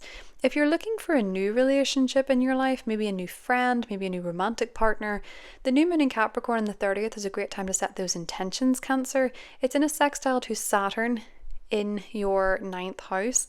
So for some of you, you may begin a long distance relationship, or a relationship with someone from a different culture, a relationship with someone who's on the same course as you or university as you. As I say, this doesn't have to be romantic. It can be a friendship that you make. For some of you, unfortunately, it could be an enemy, but it doesn't have to be. It just seems with this new moon that there is a new relationship forming. It does seem to have longevity, and it does seem to be rooted in maybe similar beliefs or similar education, or there could be some sort of geographical distance or difference when it comes to this new moon, maybe even a religious difference as well, with Saturn being in the 9th house. But it does seem to be that there's some sort of relationship forming that is new for a lot of Cancer risings. It can also be a new chapter in an existing relationship. Maybe you're committing to traveling more, you're taking a honeymoon, or you are wanting to study something together, perhaps with Saturn in the 9th house. Maybe you're wanting to get a visa together. Jupiter and Saturn square off on the 24th, and for a lot of people this is a challenge between what and where they find freedom and where they find commitment and restriction or responsibility. So for you, with Jupiter being in your 12th house, you're wanting to expand spiritually. You may also be enjoying your downtime, enjoying your alone time, really growing through solitude and spiritual reflection and meditation. But the square to Saturn in the 9th is saying, you're possibly wanting to commit to something a little bit more mainstream or traditional when it comes to religion, when it comes to your faith, or perhaps you're committed to a master's degree, you're studying, or you're committed to something legally that is preventing you from having this downtime or this meditation time or this alone time. You're trying to balance perhaps, your spiritual beliefs versus your more traditional religious beliefs as well, and there can be some tension between the two, maybe tension between your partner's beliefs and your spiritual expansion, or something of that nature as well, Cancer. But it does feel as though with Saturn in the 9th, you may be committing to higher study or higher education, or just committing to a belief system that perhaps is requiring you to let go of something in your life, or it's sort of getting in the way of your maybe less conventional spiritual practices. Could be something that's coming up for you. There could be a bit of difficulty in navigating your beliefs around the time of Jupiter squaring Saturn on the 24th. That is what I have for you, Cancer, and I will talk to you soon. Bye. Hi Leo, welcome to your December horoscope. So Leo, the big thing that's happening for you this month is that Mars retrograde is occurring in your sign. Now Mars is going to move into Cancer in January, but for now, for all of December, Mars is in your sign, and from the 6th, Mars is retrograde in your sign. So what does this mean? Well, the first house for you, for all of us, but this is happening in your first house. The first house is to do with your physical appearance, it's to do with your physical body, it's to do with your health. It's to do with your approach to life, your personality, how you show up to the world. Mars retrograde can be a time when you maybe feel like you're lacking in energy here and there. You're maybe not feeling as fired up as usual. You're maybe reflecting on what it is that you're doing and how you're using your energy. You might need a little bit more rest, and you might not be feeling as bold as you were feeling last month with Mars direct in your sign. So you could be finding under this Mars retrograde in your first house that you're dealing with some energy dips. Maybe you're dealing with some flare-ups with your health. Maybe you're finding that you need to rest that little bit more with Mars retrograde in your sign. Now, Mars in your sign can sometimes make you feel a little bit more irritable, a little bit more short-tempered as well. And this may be something that affects the dynamic in your key relationships, because Mars is gearing up to an opposition with Pluto in your 7th house of significant others. So you may find that your irritableness is possibly causing some tension in a partnership or a relationship, or when it comes to maybe your health and your well-being or what you do, the give and take in the relationship is coming up for review. So maybe who does what in a partnership is coming up for review, because maybe you need them to step up while you're not feeling so well or you're feeling tired. But this power struggle can come not necessarily just in a romantic relationship, but maybe business, or maybe a friendship that you have, a working relationship with, or something of that nature. There can be a power struggle between who's doing what. And I think with Mars retrograde in your sign, you just might be feeling that little bit more tired, and being tired might make you feel more irritable, Leo. So just be mindful of that. Don't push yourself beyond your limits. Take some time to recharge this month, please. But that's not saying there won't be fun, because the sun is in your 5th house of fun right up until the 21st. We have a new moon there on the 1st of the month. Mercury's retrograde there until the 15th. For some of you, you could be hearing from people that you used to be romantically linked to, that you used to date, or hearing of them or running into them. You could reconnect with an old romantic interest. It can also be that you could reconnect with a creative project or a creative hobby. And if you have children, there can be some misunderstandings or miscommunication with your kids as well. And you might be rethinking, how you look after them, or maybe there's changes or disruptions in their schedule, maybe due to their schooling or something of that nature. There can be a new beginning here in the 1st. So for some of you, that could be a pregnancy, that could be a birth. For some of you, it could be a new romantic interest. But with Mercury retrograde, it could actually be someone from the past in a new way. And for others of you, it could be a new creative project. But again, with Mercury retrograde, it could be something that you were working on previously. This new moon is in a trine to Mars in your 1st house. So this might be something that you're feeling quite bold or courageous about. At the time of this new moon, Mars is not yet in retrograde. So you could be feeling kind of bold, kind of excited about this, and kind of charged to make it happen. As I said earlier, though, Mars retrograde will bring your energy down ever so slightly from the 6th onwards. Leo, really positive thing about your relationship sector this month is that Venus is in your 7th house while the Sun's in your 5th. So there's a focus on your love relationships.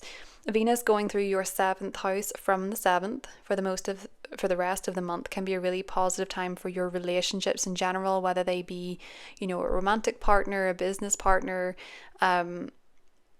Relationships in general, though, can really benefit from Venus being in Aquarius. Now, Pluto is there, so these relationships can be a little bit more intense than they would ordinarily be with Aquarian energy, and there can be changes to your relationship sector around the 7th specifically, with Pluto bringing some transformation into the mix.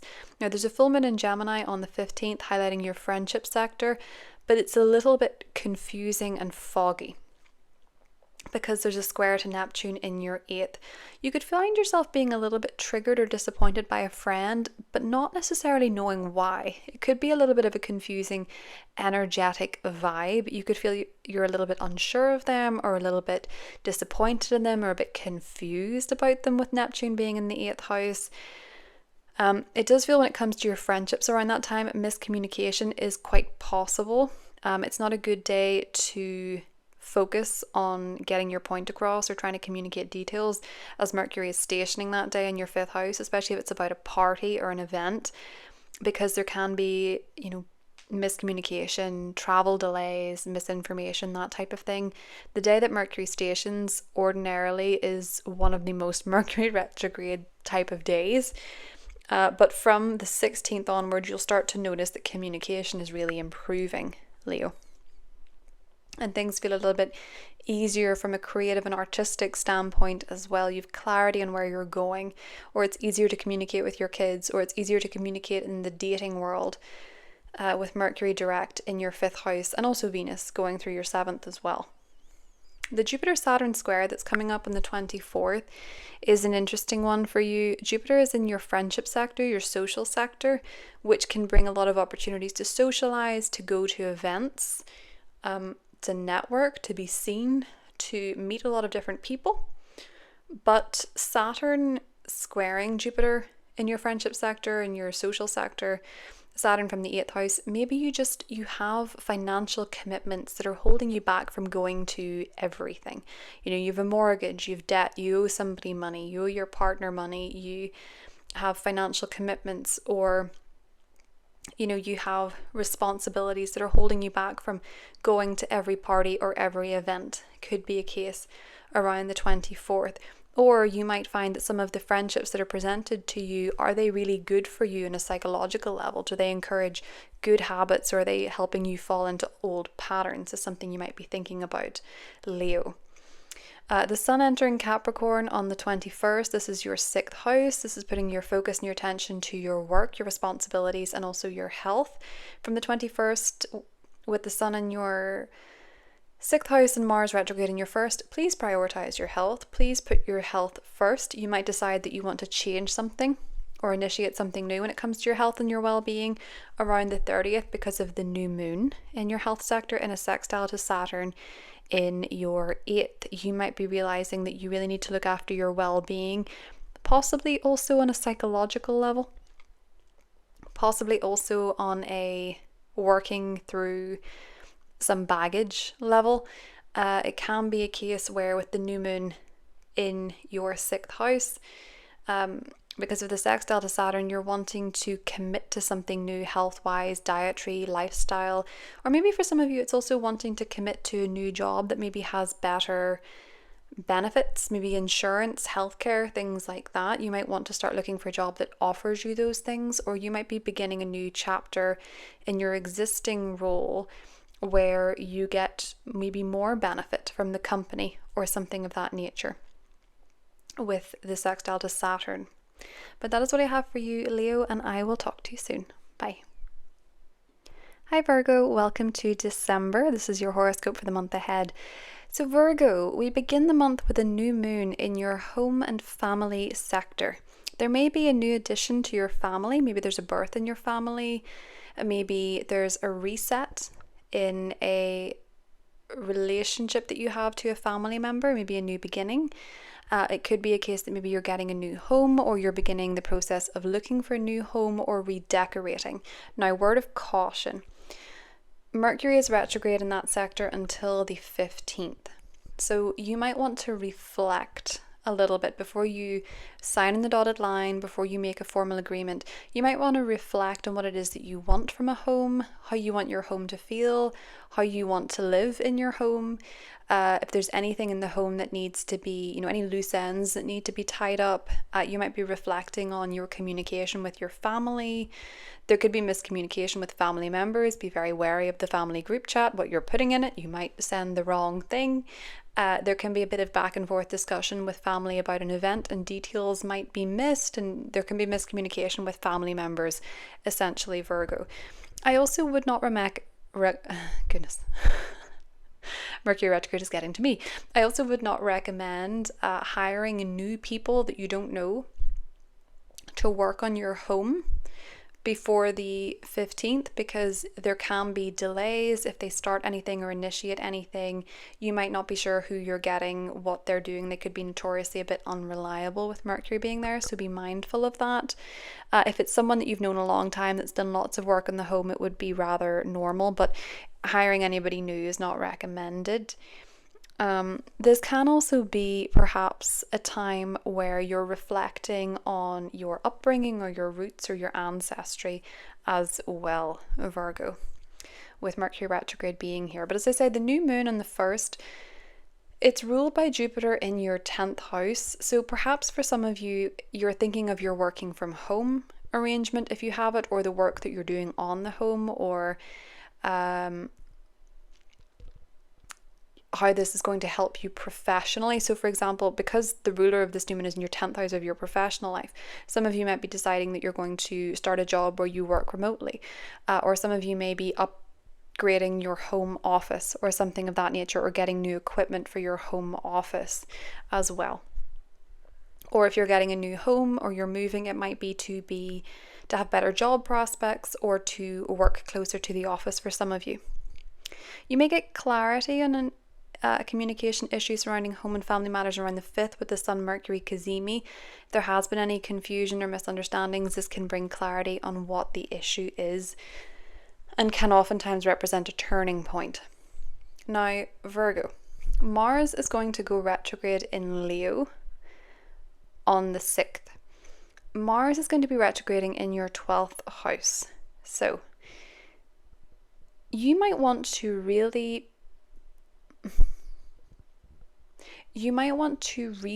what you're doing when it comes to your mental health, when it comes to your well-being, emotionally, spiritually, your mental health, because this is your sector of mental health, and your subconscious, your moments of when you're in isolation, when your downtime, you're retreating, and things like that.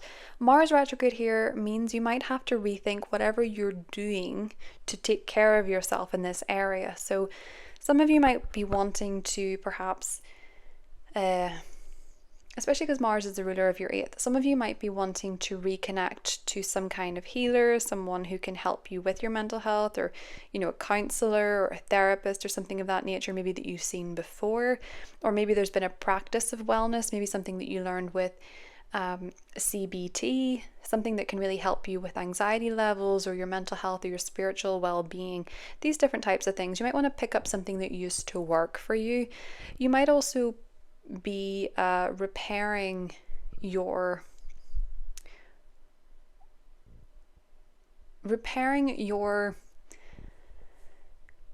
sleep disruptions, if you've had any. If you've been having challenging sleep, this might be a time when you're noticing that maybe there's things in your room or behaviors or habits that are not conducive to you getting a good night's sleep. Your dreams could have been particularly disturbing or vivid with Mars being in your 12th house. You might have some dreams about the past, and this could perhaps inspire you, as I say, to make changes with how you navigate and look after your mental health with this Mars retrograde cycle, Virgo. You might also have a bit of rumination about what you could have done better in different situations, or what you should have done. Be mindful of punishing yourself with Mars going through the 12th house. It would be better to pick up, as I say, old habits or routines or practices that really helped you manage your mental health and your well-being, Virgo. Make sure that you're not picking up old habits of self-undoing, and if that is something that is quite significant for you, make sure that you're seeking help from other people in doing so. Mars also rules your sector of communication, so you might be hesitant to speak up when you're struggling, but it's important that you do. With Mars going retrograde in the 12th house, you want to make sure that you're taking care of your mental and your emotional health, Virgo. So you might be doing something that you used to do. Mars is going to retrograde back into your 11th house in January, so this part is not as long term as Mars retrograde in Cancer, but it is still there nonetheless, and it will oppose Pluto in your 6th house in early January. So if you're very stressed about work or your roles or your responsibilities, maybe because they're changing, make sure that you're tending to your emotional health before you make a drastic change yourself, that you're taking care of yourself behind the scenes. Now, Venus is entering your sector of work on the 7th. It's entering your 6th house of health, work, routine. This is really positive. So this can be a great time for socializing with colleagues, with co-workers, with employees. This can be a really good time to get on better with your colleagues and your co-workers. There can be more social opportunities with these types of people. It can also bring social opportunities when it comes to a gym or a health class that you're a member of. And it can also just mean that when it comes to your health and your well-being, maybe you're finding this a more enjoyable sector. So you could be buying yourself some new activewear or some gym clothing when Venus is going through your 6th house. And if you're single, you can also find love in the workplace with this one. The full moon in your 10th house and the 15th, Virgo, is quite significant. This is highlighting your career, your professional life, your professional status, your public image. It's in a square to Neptune in your 7th house. For a lot of you, there can be frustrations with a key person that you work with. It can be a boss. It can be a working relationship where you feel that they're hard to pin down. They're sort of evasive, they could be disappointing, they could be a bit of an escapist, they could be doing a Houdini. Maybe you need them to be there and they're not there when you need them, Virgo.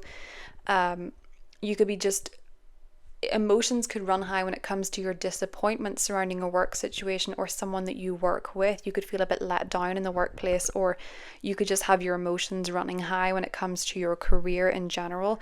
Be mindful with Mercury going direct that day. Mercury is also your ruler.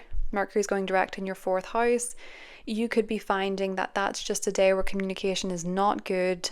There can be technological difficulties, communication issues, and your feelings are valid, and it's important for you to allow yourself to feel what you feel about your career, your public image, your career path, but also note that there may be communication difficulties for a lot of people, and possibly also tech difficulties or even weather disturbances around the 15th. So it might be harder to get through to someone for quite valid reasons, but that might not become clear until later, Virgo. But it can bring, your awareness to your professional life. Jupiter is still in your professional sector at the time of this full moon. So you might find that even though you're feeling quite emotional about your career prospects or your career situation, there is still going to be growth ahead and opportunities on the horizon. Although the 24th Jupiter in your 10th house, where you're wanting to expand professionally, you may have opportunities to do so. You might have a lucky break career-wise, or it might simply be an area that's taking a lot of your attention. It's in a square to Saturn in your 7th house. So while you may have career opportunities or work could be an exceptionally busy place for you, Virgo, the square to Saturn in your 7th house, you may realize around this time that you're feeling the lack of a relationship in your life if you're single and you're very focused on your career, or it may be that your partner is feeling a little bit left behind with your public engagements and your career and things like that. Or it can be that you're wanting to expand professionally, but you don't feel supported by someone that is supposed to be supporting you professionally, and you're feeling that's quite frustrating. You may also find that you have significant commitments to another person, or you have a bit of a burden when it comes to another person in your life, and this is maybe hindering you from expanding the way that you want in your career. So this Saturn-Jupiter square is quite tricky when it comes to navigating your growth professionally and publicly, and key relationships in your life where you may have responsibility, commitments, or you could be feeling a bit of lack and coldness, Virgo. Fun times ahead though. The sun is entering your 5th house in the 21st, which puts your attention onto having fun, enjoying yourself, having a good time, attending parties, doing what makes you happy, focusing on what makes you happy.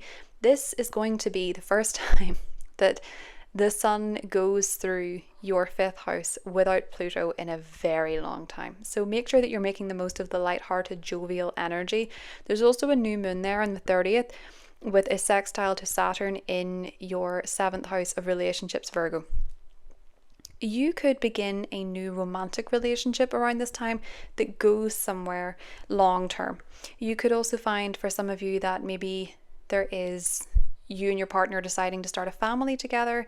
It could also be that if you're dating someone, it gets more serious. Or it could also be that you find a successful creative collaboration in your life, Virgo, that is going to help you partner with someone on the same wavelength as you creatively. And this may also be a time when you're just simply beginning something new that you really enjoy, something that really makes you happy, something that really makes you feel fulfilled, and it feels like you're probably doing it with another person. This could actually be quite a rare thing too, because this is the second new moon of December, making it a blue moon. And you know what they say about blue moons, Virgo. So this can be quite an exciting way to wrap up the year. That's what I have for you, and I'll talk to you soon. Hi Libra, welcome to your December horoscope. So Libra, there's a lot of focus this month on how you communicate with others. Mercury is going to be retrograde in that sector until the 15th. And with Mercury retrograde here, you may be taking a trip down memory lane when it comes to old journals, diaries, social media posts. You could be getting a lot of memories flagging up on Facebook if you're still on Facebook. You could be going through old photos, old text messages, and just feeling a bit nostalgic for the past in that way, or reflecting on the way that you used to communicate or how your communication style has changed over the years. It can also be a time when you are perhaps having communication issues with others. You know, you might post something on social media and sort of regret it. You might have communication issues with others generally, with this being in the 3rd house, but possibly more likely neighbours or siblings or people in your local community, or again on social media. And you could find that it's easier to miss details, miss appointments, and simply struggle a little bit with the everyday lifestyle. You know, there can be as well delays on your commute with your buses, your trains. You could have car trouble, phone trouble. That can come up a lot with Mercury retrograde in the 3rd. There can be a new beginning on the 1st pertaining to your 3rd house, but as I say, with Mercury retrograde, this can be more likely a reset on something that's existing because of your reflection. So that can be a new phone, but make sure, as I say, if you do get a new phone, you're checking the details, the contracts, that you're aware of what it is that you're signing up for, what it is that you're getting. It can be that you're committing to a new way of communicating with other people, Libra. Or maybe setting yourself a new relationship with social media, possibly one that has better boundaries because of the square to Saturn. Now, this new moon is ruled by Jupiter, and Jupiter is in your 9th house. So for some of you, maybe you're wanting to learn a new language, or maybe you're wanting to study something new in your life, Libra, although it may be something that you thought of studying before. You know, something that you were interested in before. You might finally read that book that's been on the shelf for a long time that you meant to read, that you just didn't have the time for, or something of that nature. Or you may be taking a course that you didn't finish with this new moon and the Mercury retrograde. Now, Mars is going retrograde in Leo from the 6th, and for you, Libra, Leo is all about your friendships and your groups and your social relationships. So for some of you, this can be a sector where you get into disagreements, or you rethink your approach to a particular group or social activities. You know, this can be a time when you get into arguments with friends or groups of people, or you are perhaps feeling frustrated with a social cause or humanitarian endeavor, Libra. That can be something that comes up with Mars retrograde here.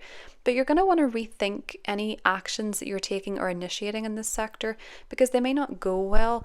It can be easier to be irritated with your friends, or you may find them more irritated with you, or as I say, a group or a team that you're a part of.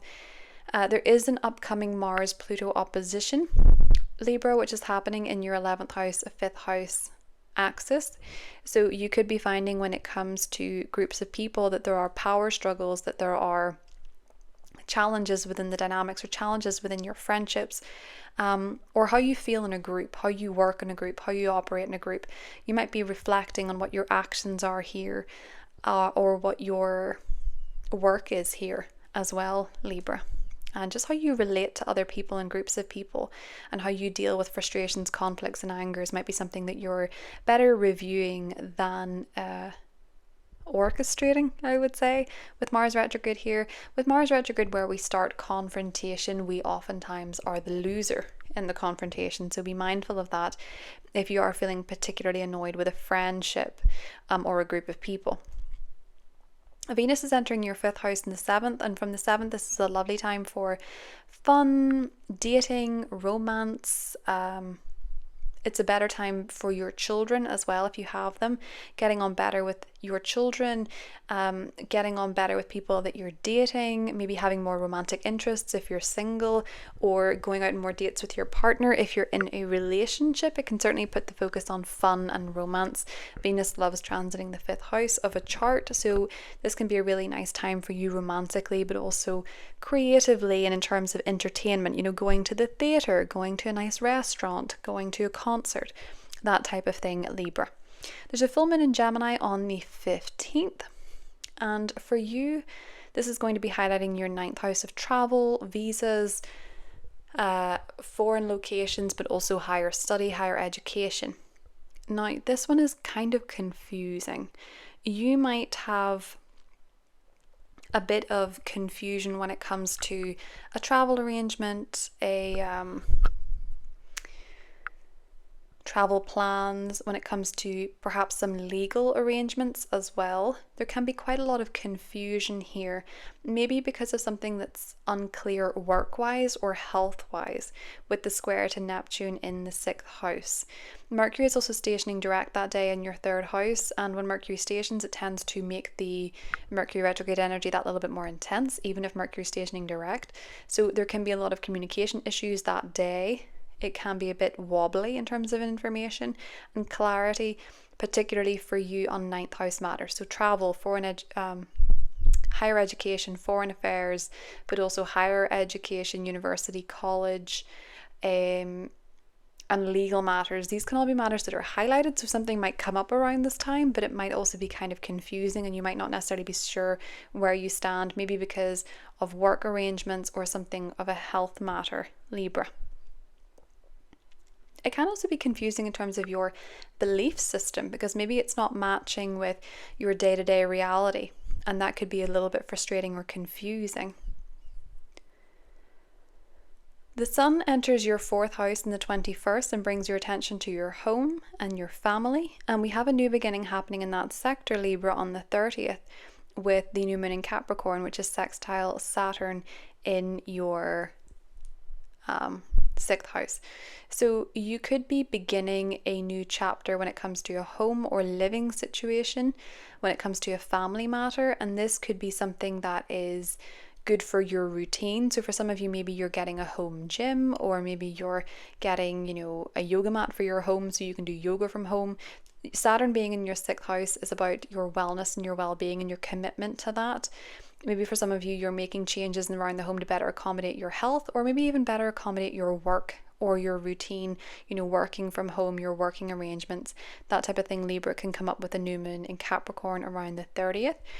The Jupiter-Saturn square that's happening on the 24th, Jupiter going through your 9th house can bring you more opportunities to travel, to study, to maybe study abroad, to broaden your horizons. But Saturn being in your 6th house can say that maybe from a health perspective, you have to take better care of your health, or maybe you're just not feeling as well as you usually would to go travel, or perhaps you are, you have a lot of responsibilities and commitments to your job or your work, or perhaps for some of you, you're with Saturn being in the 6th house, maybe you're not working and you really want to travel but you can't fund it, or it can be that you're studying a lot, and that's an area of expansion for you, but you feel from a routine level and a lifestyle level that you're a bit stymied because of your commitments to it. So you can find that you're wanting more freedom, more opportunity, more growth. You may have opportunities that you want to take,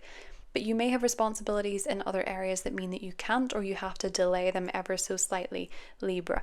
Saturn going through Pisces is an interesting one for you, because in some cases, you know, if you've been working really hard work can be rewarded. You can see great commitment to your health and your well-being, and this could be paying off for you physically or in terms of your lifestyle. Or it can be that if you've made, you know, poor choices in work or in health, you could find yourself having to remedy and correct them. And for some people, it can also just be periods of increased responsibility at work, having to do an awful lot, maybe because somebody else is off. Or it can be that you're not doing very much because you lost your job work-wise. So it can work out very differently for other people depending on your chart. But Saturn going through the 6th house means that that's where your responsibilities and your commitments or your feeling of lack and coldness is, and that is squaring off with you wanting to expand and grow, maybe traveling or education, with Jupiter being there. So you can be feeling this tug of war between expansion and freedom and responsibilities and commitments, and everyone's feeling it in different sectors. But for you, it feels, Libra, like you want to broaden your horizons, but there could be something keeping you where you are. For some of you, you know, it can manifest differently, as I say, but it does feel as though with Jupiter going through the 9th, you would love to be taking a gap year, traveling the world, or studying for a living. And maybe some of you are doing those things. But with Saturn being in the 6th, it means around this time that your lifestyle or your commitments to your day-to-day life or your health or your work are possibly inhibiting you a bit when it comes to this square on the 24th. But that is what I have for you, Libra. I hope you have a great month, and I'll talk to you soon.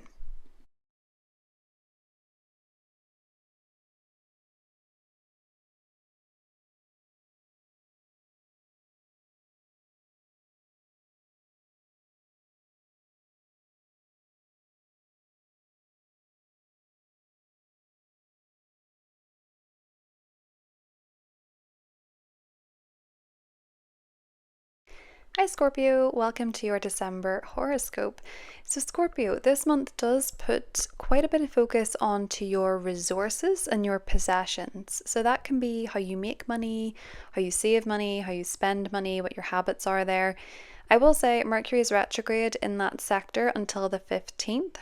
So it can be a time of reflecting and rethinking your financial situations, maybe rethinking what you're spending money on, how you're spending money, or how you're making money.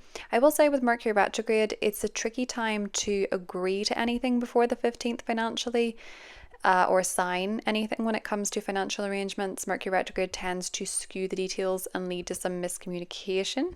So you might not necessarily be sure what you're signing up for. It can also be a time where if you have online banking, or, you know, I think most people do now, but you might have to be more wary or on your toes about potential scammers or things like that. Scorpio, just be mindful of that. You might also reflect on your subscriptions and where you're spending money online, because you might realize that you're subscribed to something that you forgot about, and this can be a good time to cancel it. So the new moon in the 1st, you might be committing to a new beginning financially. So that might be you're setting up a savings plan, or you've perhaps started a new job, so now you're getting paid. Some of you might just be simply setting intentions of how much you want to earn, how much you want to make. Some of you might be perhaps buying something that you need around this time. Do save the receipt with Mercury retrograde, just in case you do want to return it later.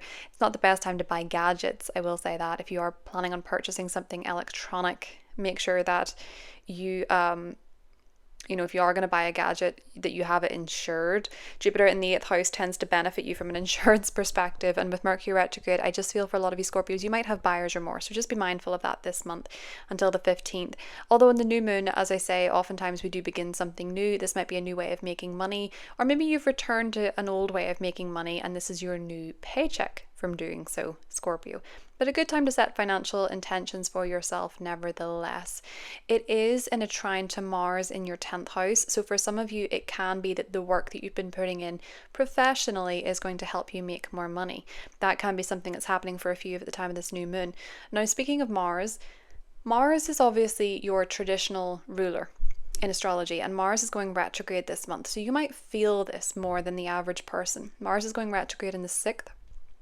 This can sometimes bring down your energy levels a little bit, and that's not necessarily a detrimental thing. It can just be a sign that you need to rest a little bit more, you need to recharge. Especially Scorpio, if you find yourself getting angry or quite irritated, this can be a good sign that you need to rest. It can also be a time that if it's not rest, it might be a time where you're actually getting frustrated because you need to channel your energy into a goal that you really care about, that you're really passionate about. Otherwise, Mars retrograde in your 10th house, you don't want to get really angry at work with this particular retrograde. One thing I will say, just to be mindful of, Scorpio, is that if you initiate a battle or a conflict in the workplace, it will not go well for you, so don't be doing that. You might finish them, but you're better not initiating them with Mars retrograde in your 10th house. This can be a time where you're perhaps reconsidering the energy that you spend at work, what you're doing for your career, for your job, what you're doing for your boss, how that's working for you or not working for you. It can also be a time when you're picking up an old project work-wise that needs to be redone or revamped or changed. You might also be thinking career-wise about your past and what you could have done differently in the past, and this might change the way that you work now going forward. It's going to oppose Pluto in your 4th house going into January, but this opposition is building through the retrograde. So just be mindful that there can be power struggles come out for you, Scorpio, when it comes to your home and family life versus your public and career life. So your public versus private life might come into a bit of a power struggle going into the new year, and this might be something that you need to navigate. Mars retrograde in the 10th house, I will say, if you do have a public image, but also just simply professionally, you can, you have to be very mindful of how you channel this energy, particularly how you channel your frustrations. This isn't really the best time to get onto your soapbox and rant on social media or, post something that could upset somebody else that you work with, just because it can be that little bit more volatile with Mars retrograde. The energy doesn't necessarily... Sometimes with a Mars retrograde, it literally backfires, is what you would understand. So I would just say be careful with whatever it is that you're doing publicly or professionally if you're doing it from a place of anger. It can backfire on you. So just channel this energy into an old project that you were working on or an old goal that you were working on, Scorpio, and you will feel a little bit more productive with what's happening. Mars will retrograde back into your 9th house in January anyway, but for the month of December, this can be a good time to actually take some time off from work if you can.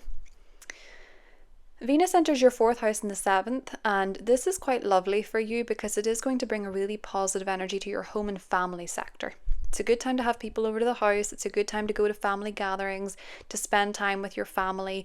Venus blesses where it goes, so you might find more enjoyable social events with family, getting on better with family members, finding the right decorations for your home, the right accessories for your home, beautifying your space. And your home is just more a social, enjoyable place to be, particularly to have friends over to the home, but to attend family and social events will be quite positive for you from the 7th onward, Scorpio. So if you're hosting any parties, it's more likely to go well. Or if you're attending family gatherings, they're more likely to have a gracious social tone, even if they don't usually. Neptune is going direct in Pisces in your 5th house in the 7th. If you're a creative, this can be a really beautiful time for you creatively. You can get your spark back. You can find it easier to write poetry or songs, or you can enjoy playing the instrument that you like to play, or indulging in watching a film. You can really get into the rose-tinted, ethereal, spiritual energy creatively, Scorpio, and it can be very positive with Neptune direct in your 5th house. There's a full moon highlighting your joint financial resources on the 15th, and it's a bit confusing. So something might come up with a joint financial matter, maybe a mortgage, your partner's resources, shared resources, an intimate relationship, money that you receive from other people, but it feels a little bit like there's confusion around it. There's not much clarity, particularly on where the money is going or where it's being spent.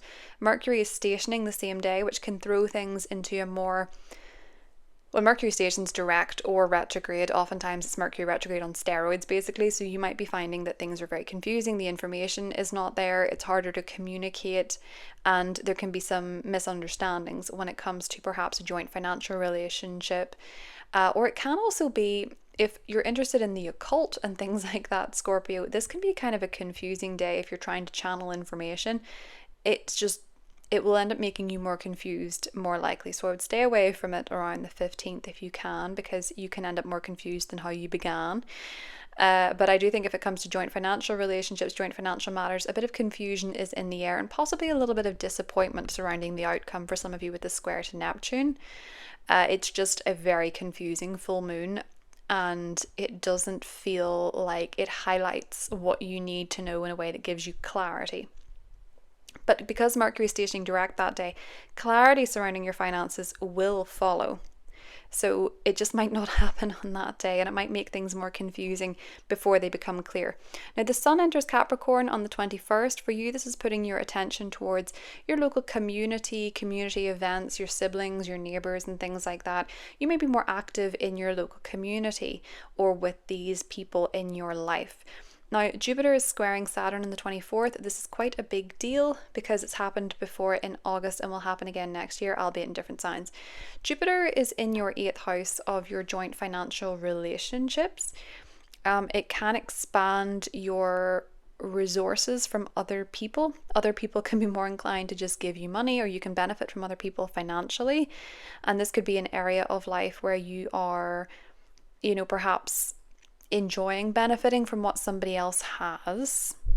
And at the same time, while you can benefit from other people financially, you might find that this is a time when you're having to take more seriously your intimate relationships and what you are giving versus what you're receiving, and vice versa. So there can be some tensions when it comes to your joint financial or emotional commitments with another person, Scorpio, and this might be something that you need to review with this particular square. There's a new moon in Capricorn happening on the 30th. For some of you, this can be, it's a blue moon also. It's the second new moon of the month, which can add a little bit of strangeness to the equation. But it's in a sextile to Saturn. This could be a new commitment for you. It could be a new car. It could be a new way of getting around, transport. It could be committing to taking a new trip, short travel. It can also be a time when you're getting more committed to your community or your local environment, your local neighborhood. And it can be a reset in a relationship with a sibling, a cousin, an aunt, an uncle, or something of that nature. There can be a new beginning happening there for you, Scorpio. But this can also be a new way of communicating, or it can be beginning a writing project or some sort of communications project for you. Mercury is not in retrograde at this point. This new moon is in a sextile to Saturn. Saturn rules your 3rd. Saturn is in the 5th at the time of this new moon, so this might be a new creative project, or you might be wanting to address how you communicate when it comes to your children, or how you commit to a creative project, particularly I think for the majority of you to do with writing, or how you're using writing as a way of expressing yourself, Scorpio. This may also be a time with Saturn in the 5th, and this being a new moon in the 3rd. You might sign up, if you're single, to online dating, or you might be sliding into someone's DMs in order to initiate a romantic relationship. You could be beginning a communication with someone on the basis of romance, is one way that this could play out for some single Scorpio risings. But I do think for a lot of you, this is about communication and how you are communicating either with yourself, for your emotional expression, or with other people, or as I say, getting very involved in your community, Scorpio. That's what I have for you, and I will talk to you soon. Hi Sagittarius, welcome to your December horoscope, and a very happy birthday to any Sagittarians that are celebrating this month if you're watching this for your sun sign. So Sagittarius, this month is going to bring about a lot of personal new beginnings. We begin the month with the new moon in your sign, and this is a really good time for you to set intentions on what it is that you want for yourself. What are your personal goals? What are your personal objectives? How do you want to look? How do you want to feel? How do you want to show up to the world? These are things that are all up for review with this new moon, and it is an opportunity to reset your life. It's an opportunity to decide to do things differently. Now, I will say for you, while this could bring some sort of new beginning into your life, Sagittarius, it does feel a little bit like with the square to Saturn in your fourth house, that maybe you are feeling a little bit stifled or limited by your responsibilities when it comes to your home and your family, or potentially property matters. You may feel like this is the area you're having to adult the most. So maybe you are moving, maybe you're buying a home, maybe you're starting a family, maybe you have elderly parents you have to care for. Whatever the case may be, Sagittarius, you feel very committed to these areas, committed to working on something with home, family, or property matters. And this is a time to really check in and say, well, how are you tending to yourself as well? How are you looking after yourself? The opposition to Jupiter in your seventh house as well, there can be a lot of growth and opportunity when it comes to your partnerships and your relationships. Some of you might be getting married, some of you might be meeting the love of your life, some of you might be spending a lot of time growing an existing relationship. And you could be finding with this new moon that again you're thinking, well, what do I need for me? Because you don't want to get lost in another person or lost in your responsibilities. It's a good one to check in with yourself and see what it is that you want and what it is that you need. There is also a trine from this new moon to Mars in your ninth house. So you might be thinking you want to take a trip or you want to travel around the time of this new moon. Obviously, Mercury retrograde is occurring in your first house as well. So you might have some verbal blunders. You might find it harder to speak your truth. You might find it harder to put your point across. You might find it harder to be understood.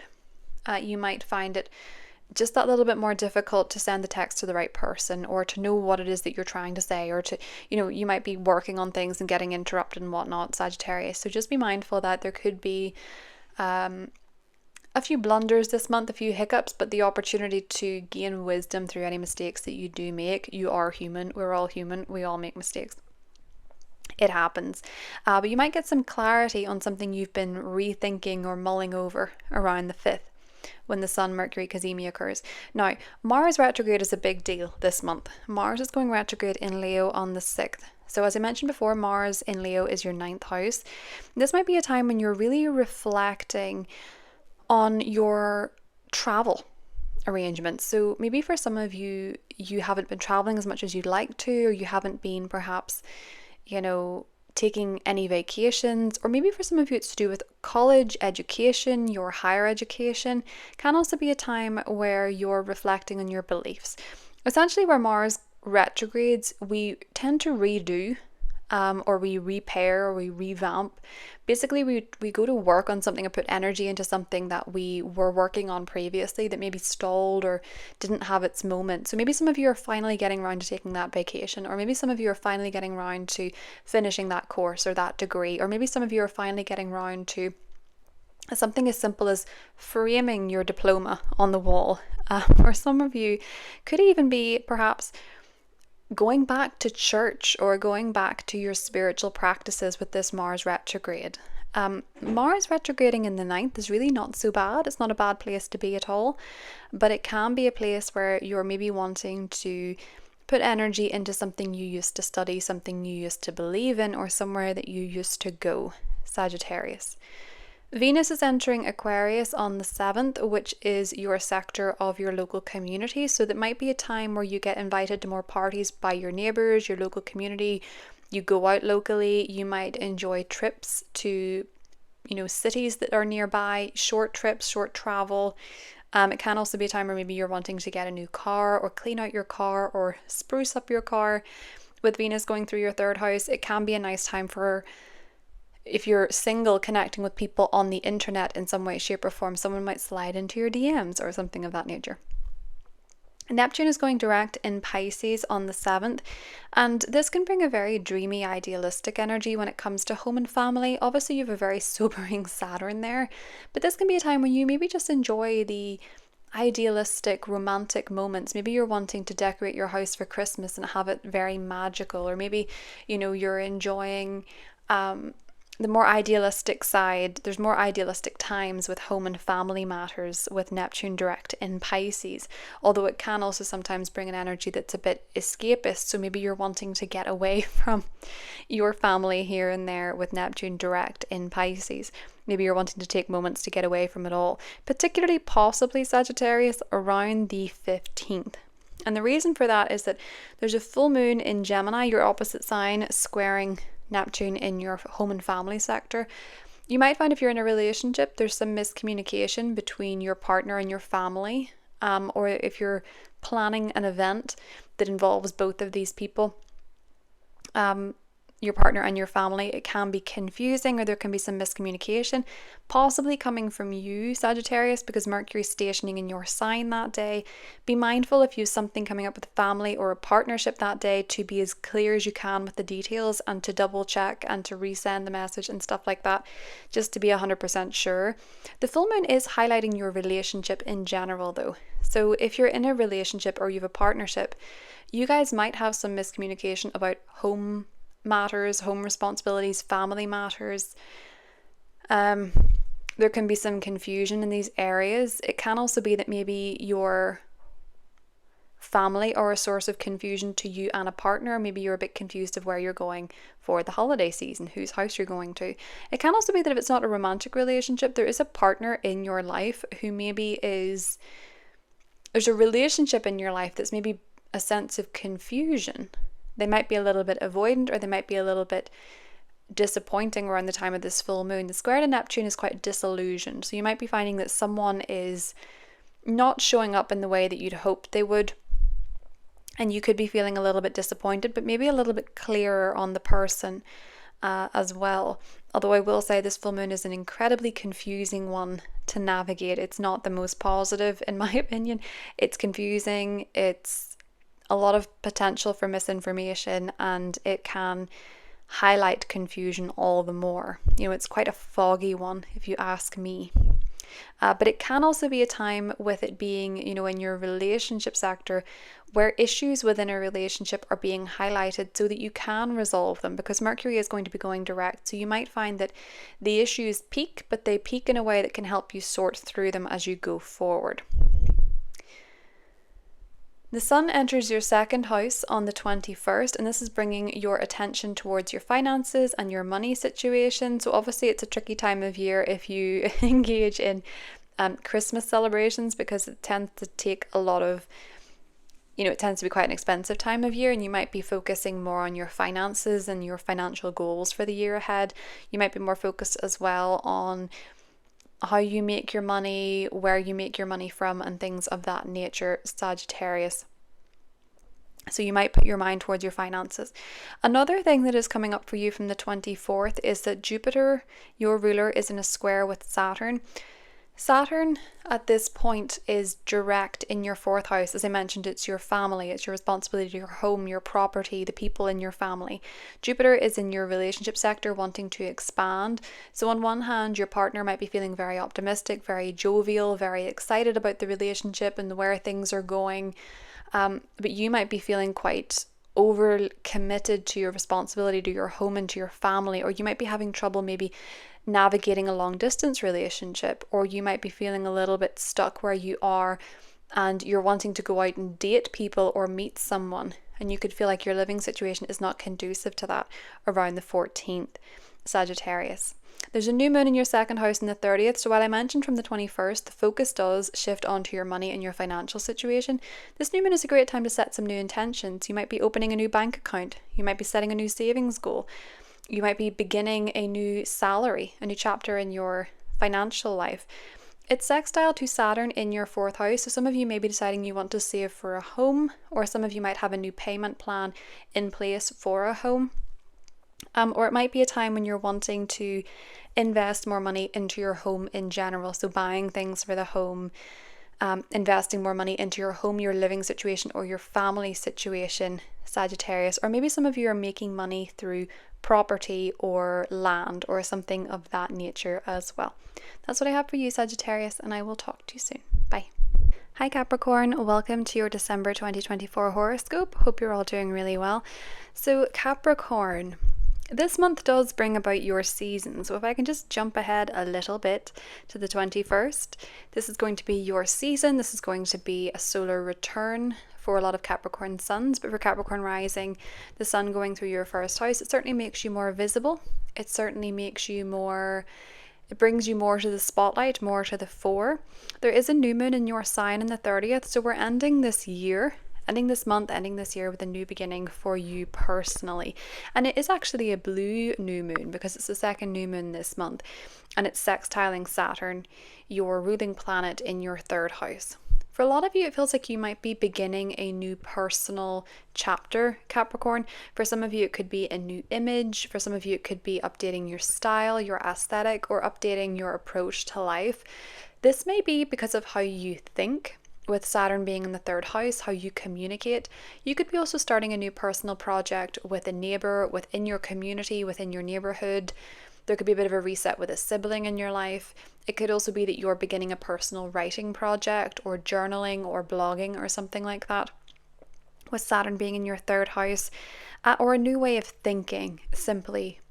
Capricorn, it could be that you're thinking differently or wanting to commit to a new way of thinking about life, but it does feel like you're beginning a new personal project with this new moon in your first house, a new relationship to your body, a new relationship to your health and your well-being. And it might be that you're having to commit to learning about something in order to achieve this. So you might be really committed to learning about a certain, maybe it's a diet or an exercise plan or a philosophy or anything. You might be reading a lot about whatever it is that you're starting or initiating for yourself this month. Capricorn, you might be really feeling like you're ready to learn something new this time, and it could be something that's a little bit different because it is a blue moon, as I say, so it could be a little bit out there. Sometimes with blue moons, unusual things can happen. I've seen it happen before. So let's jump back. Venus is in your sign until the 7th. This is when you're very attractive, you have opportunities, you dress well, you look good, you're more likely to get compliments. You're more likely to receive positive attention from others for your style, for your looks, for your image, and people maybe want to give you things as well, good presents and things like that, Capricorn, when Venus is in your sign.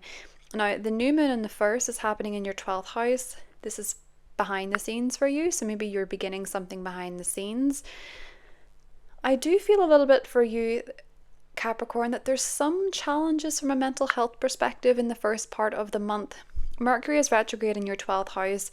You might be closing out some old ways of thinking, old memories could be coming up that you're working through, or you're maybe even trying to reframe. That can be quite a common thing with healing, is reprocessing memories and integrating them, learning from them and reframing them in a different way. With the new moon in the 12th house, you could absolutely be beginning something behind the scenes privately, or you could be beginning a new chapter when it comes to your spirituality, when it comes to healing, when it comes to limiting beliefs. The square to your ruling planet, Saturn in the 3rd, I do think that you're probably taking this quite seriously, but you might also be lacking a little bit in the optimism department. With the opposition to Jupiter in your 6th house, it could be that you have a lot going on in your day-to-day life. It could be quite busy. You could have a lot of opportunities through work, and sometimes maybe you just feel a little bit mentally drained. It's like you want to show up at the work event, or you want to show up for your job or your roles or your responsibilities, but you sometimes just feel a little bit mentally tired, like you can't quite summon the energy to do them at times. There is clarity on maybe something that you've been dealing with privately on the 5th. I think for a lot of you, it could be if there's been a repetitive thought pattern, or maybe you've just been dealing with low mood and you've not been quite sure why. You might get some clarity about it on the 5th. You're more likely to think about the past and think about endings in your life and reconsider how they happened, what they were, and it could just make you a little bit more introverted and a little bit more private about your thoughts as well, Capricorn. You could want to keep your thoughts to yourself. Mars is going retrograde in your 8th house on the 6th. So Mars going retrograde in your 8th house can bring a bit of a need to rethink or maybe reface a phobia. I've often found with Mars going through the 8th house, it can be a time where we're exposed to phobias, sometimes fears, but mostly phobias, in order to tackle them. With Mars being in the 8th house, especially in retrograde, you might have to go over, say you have a fear of mice, you might encounter a mouse, or a fear of spiders, you might encounter a spider. Sometimes Mars in the 8th brings exposure therapy, and it can actually help you conquer a phobia. But I think for a lot of you, you could really be rethinking your, joint assets with another person. It's not a great time to get a mortgage, to get a loan. It's not a great time to commit to something financially with another person, just because you might need to, it might be more energy than it's worth. It might require a lot more action than it looks. It might actually have a lot more challenges than it looks as well with Mars retrograde in the 8th.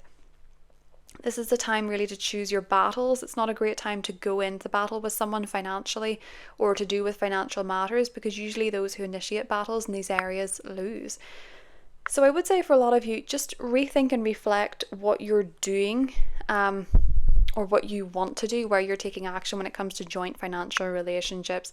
It might also be where it comes to clearing out debt, or where it comes to joint financial relationships. There can be some rethinking or reflecting when it comes to a mortgage that's existing or a joint financial relationship.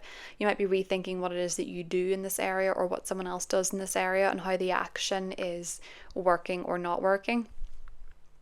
Can also be a time where in an intimate relationship things can take lulls. They can feel a bit flat, or they can be a bit frustrating at times as well, with Mars retrograde in the 8th house. I do think for a lot of you, you might be rethinking your energy for a joint goal in mind with somebody else. So maybe you're just feeling a little bit less enthused, and this could cause some disagreements or some arguments when it comes to someone that you're in a joint financial or an intimate relationship with. It can just bring a little bit of flat energy from time to time with Mars being there. But I think for a lot of you, it's mainly financial. There could be some joint financial frustrations.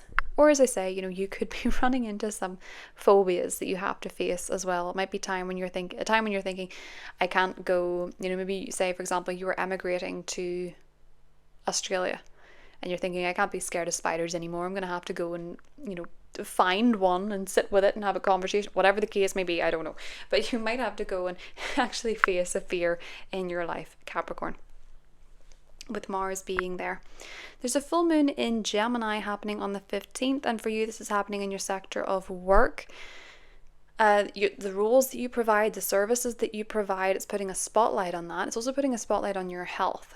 There could be a bit of miscommunication though, especially if it's with a doctor, or with a medical practitioner or a healer. There could be a bit of miscommunication going on. So be mindful of that around the time if you're getting results, or you're, having a conversation with someone who's a healer of any sort.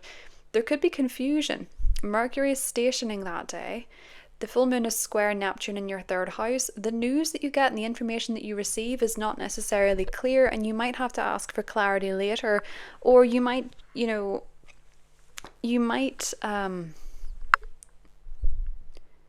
could possibly get the wrong information, or there could be something about it that is just not clear and is a little bit confusing. So just be mindful of that around the 15th.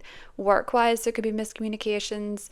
What your role is, there could be miscommunications. For some of you, you could find out that you got a job, or that you have been, for some of you, maybe rejected for a job. But I think the case is whatever that it's putting the spotlight on, it's not necessarily clear. It's not necessarily concise. You don't necessarily know exactly where you stand with it. So maybe leave it a few days and ask for some clarity as Mercury goes direct in your 12th house. You would be worried sometimes with Mercury retrograde in the 12th house that others could be trying to deceive you or something of that nature as well. So just be mindful of that. Trust your intuition. Jupiter and Saturn get into their 2nd square. The first one happened in August. Jupiter is in your 6th house of work and your services and your health. It's in a square with your ruler Saturn in the 3rd. So this can be a time where there's a lot of expansion when it comes to your workplace, where you're working, who you're working with. It can also be that there's a lot of expansion when it comes to your health. Maybe you're learning a lot about health and wellness, or this is an area that's of focus for you. It's bringing you perhaps joy and opportunity. It might be a time when you're enjoying fitness that little bit more. And the square to Saturn in your 3rd house means that maybe there's trouble with, maybe you want to go run a marathon, or you're wanting to go to the gym, or you're wanting to go to work and there's some restrictions happening in the neighborhood. Maybe there's traffic delays, maybe there's issues with your commute, issues with your car, or maybe from a mental perspective, you're just feeling a little bit limited into how much you can do. Maybe you're just feeling a little bit tired, mentally tired, or just, like you could be feeling a little bit pessimistic. But I think for a lot of you, it's more manifesting, I think, as commute issues or road issues or your neighborhood issues or commitments to a sibling, commitments to a neighbor or a neighborhood, or some sort of restriction there that is maybe inhibiting you from going to the gym or enjoying your sport or enjoying your job or something like that, Capricorn. That square can be where you're experiencing a lot of optimism, freedom, and expansion when it comes to either your health or your job, while also maybe dealing with limitations when it comes to your commute, but maybe also your commitments to neighbors, your community, or travel delays or restrictions of that nature, Capricorn. So just be mindful of that around the 24th with the Jupiter-Saturn square. That's what I have for you, and I'll talk to you soon. Hi Aquarius, welcome to December 2024. This is your horoscope for the month ahead. So Aquarius, I want to start with some really good news. Venus is entering your sign this month. Venus enters your sign in the 7th. And when Venus goes through your first house, a lot of the time this means that you look your best, you can feel really good as well. You can be more attractive to opportunities. You can be more attractive to meeting new people, attracting gifts, looking your best. It's a great time to do something with your hair, your personal style, to treat yourself to something new, something that you can wear, whether that be clothing or whether that be fragrance, whatever the case may be, Aquarius. This is a really good time for you in terms of your general appearance, but also your energy and how you attract blessings to you when Venus goes through your first house. It is going to be in a conjunction to Pluto on the 7th, so you might be attracting quite a lot of attention. Some of it could be unwanted with the conjunction to Pluto, but you may find that, in terms of popularity, you're really attracting some people to you who could be quite hypnotized or very, enthralled with you with that Venus-Pluto conjunction on the 7th, Aquarius. But let's reverse a little bit. The first of the month, we have a new moon in Sagittarius for you, which is your 11th house of friendships. And this can be a really nice new moon to make new friends, to make new social connections. Whether they last or not, I'm not entirely sure. Mercury is retrograde at the time of this new moon in the same sector, but it can be a really nice time to reconnect with friends as well and start a new beginning in a friendship relationship. It can be a new moon where you're maybe meeting new people through groups, through teams, or through old friends themselves. Or you could be reconnecting with a team or a group of people that you're very friendly with, or just old friends in general this month, Aquarius, particularly before the 15th with Mercury retrograde in your 11th house. This can also be a time where perhaps you have a lot of social events that you want to attend, but with the square to Saturn in the 2nd house, you're thinking financially that you can't attend them all. You don't want to put all your money into that one particular sector, so you may be being a bit more frugal or a little bit more careful with your money when it comes to social opportunities, groups, teams, memberships, even what you're paying on memberships as well. For some of you, it might be that you really want to join a particular club and you're mindful of the fact you might have to pay for it long term. It might be a long-term financial commitment for some of you, and you're really, considering, is that worth it? You may get clarity on that itself around the 5th with the Sun Mercury cazimi. And if you've been having misunderstandings and miscommunication with the friends, groups, or teams, you might get clarity on what the issue is around the 5th, and things generally feel a lot easier in that area after the 15th, Aquarius. Mars is going to go retrograde in your 7th house of relationships on the 6th. This can be a bit tricky because Mars can bring challenging energy, and in your partnership sector that can be to do with a significant other. It doesn't have to be your romantic partnership, it can be a business partnership, it can just be people in general that you have close relationships with. You're maybe rethinking a conflict though, or you're maybe going over a conflict with somebody. Maybe this is the time when you can really finally address it and get to the root of what the matter actually is, why you keep fighting or butting heads with a certain person. You could be rethinking what you do, what you could have done better, And this can be a chance to repair a relationship, believe it or not, if there has been a lot of tension or a lot of frustration with somebody in general. The only thing about this for you, Aquarius, is that there's an opposition to Pluto in your sign in January, and this is building up in December. So you might notice this month that there could be a power struggle in an existing relationship where perhaps a partner, a significant other, is frustrated or maybe a bit irritated with your changes, or they could be a bit threatened by you changing and evolving so much with Pluto in your sign. Because with Pluto in your sign, you're having to embrace your absolute truth, whatever that looks like to you. And the opposition to Mars is saying maybe somebody that you're very close to is a bit annoyed by this or threatened by this, and there could be a power struggle between you and another person. And maybe this is because you've always done things one way in a relationship, and this is having to change, maybe due to changes in your personal life, and this could irritate somebody initially. But as I say, with this retrograde, it can bring repair as well, so it might highlight some issues in an existing relationship for you to repair it later. You may also, if you're single, run into people that you used to be in relationships with, maybe people that you had quite a strong attraction to, but also fundamentally irritated you quite a bit. You might run into people from the past that you were once in close relationships with. Again, it does not have to be romantic. It can actually be an old best friend, or it can be an old business partner or someone you had a close relationship with.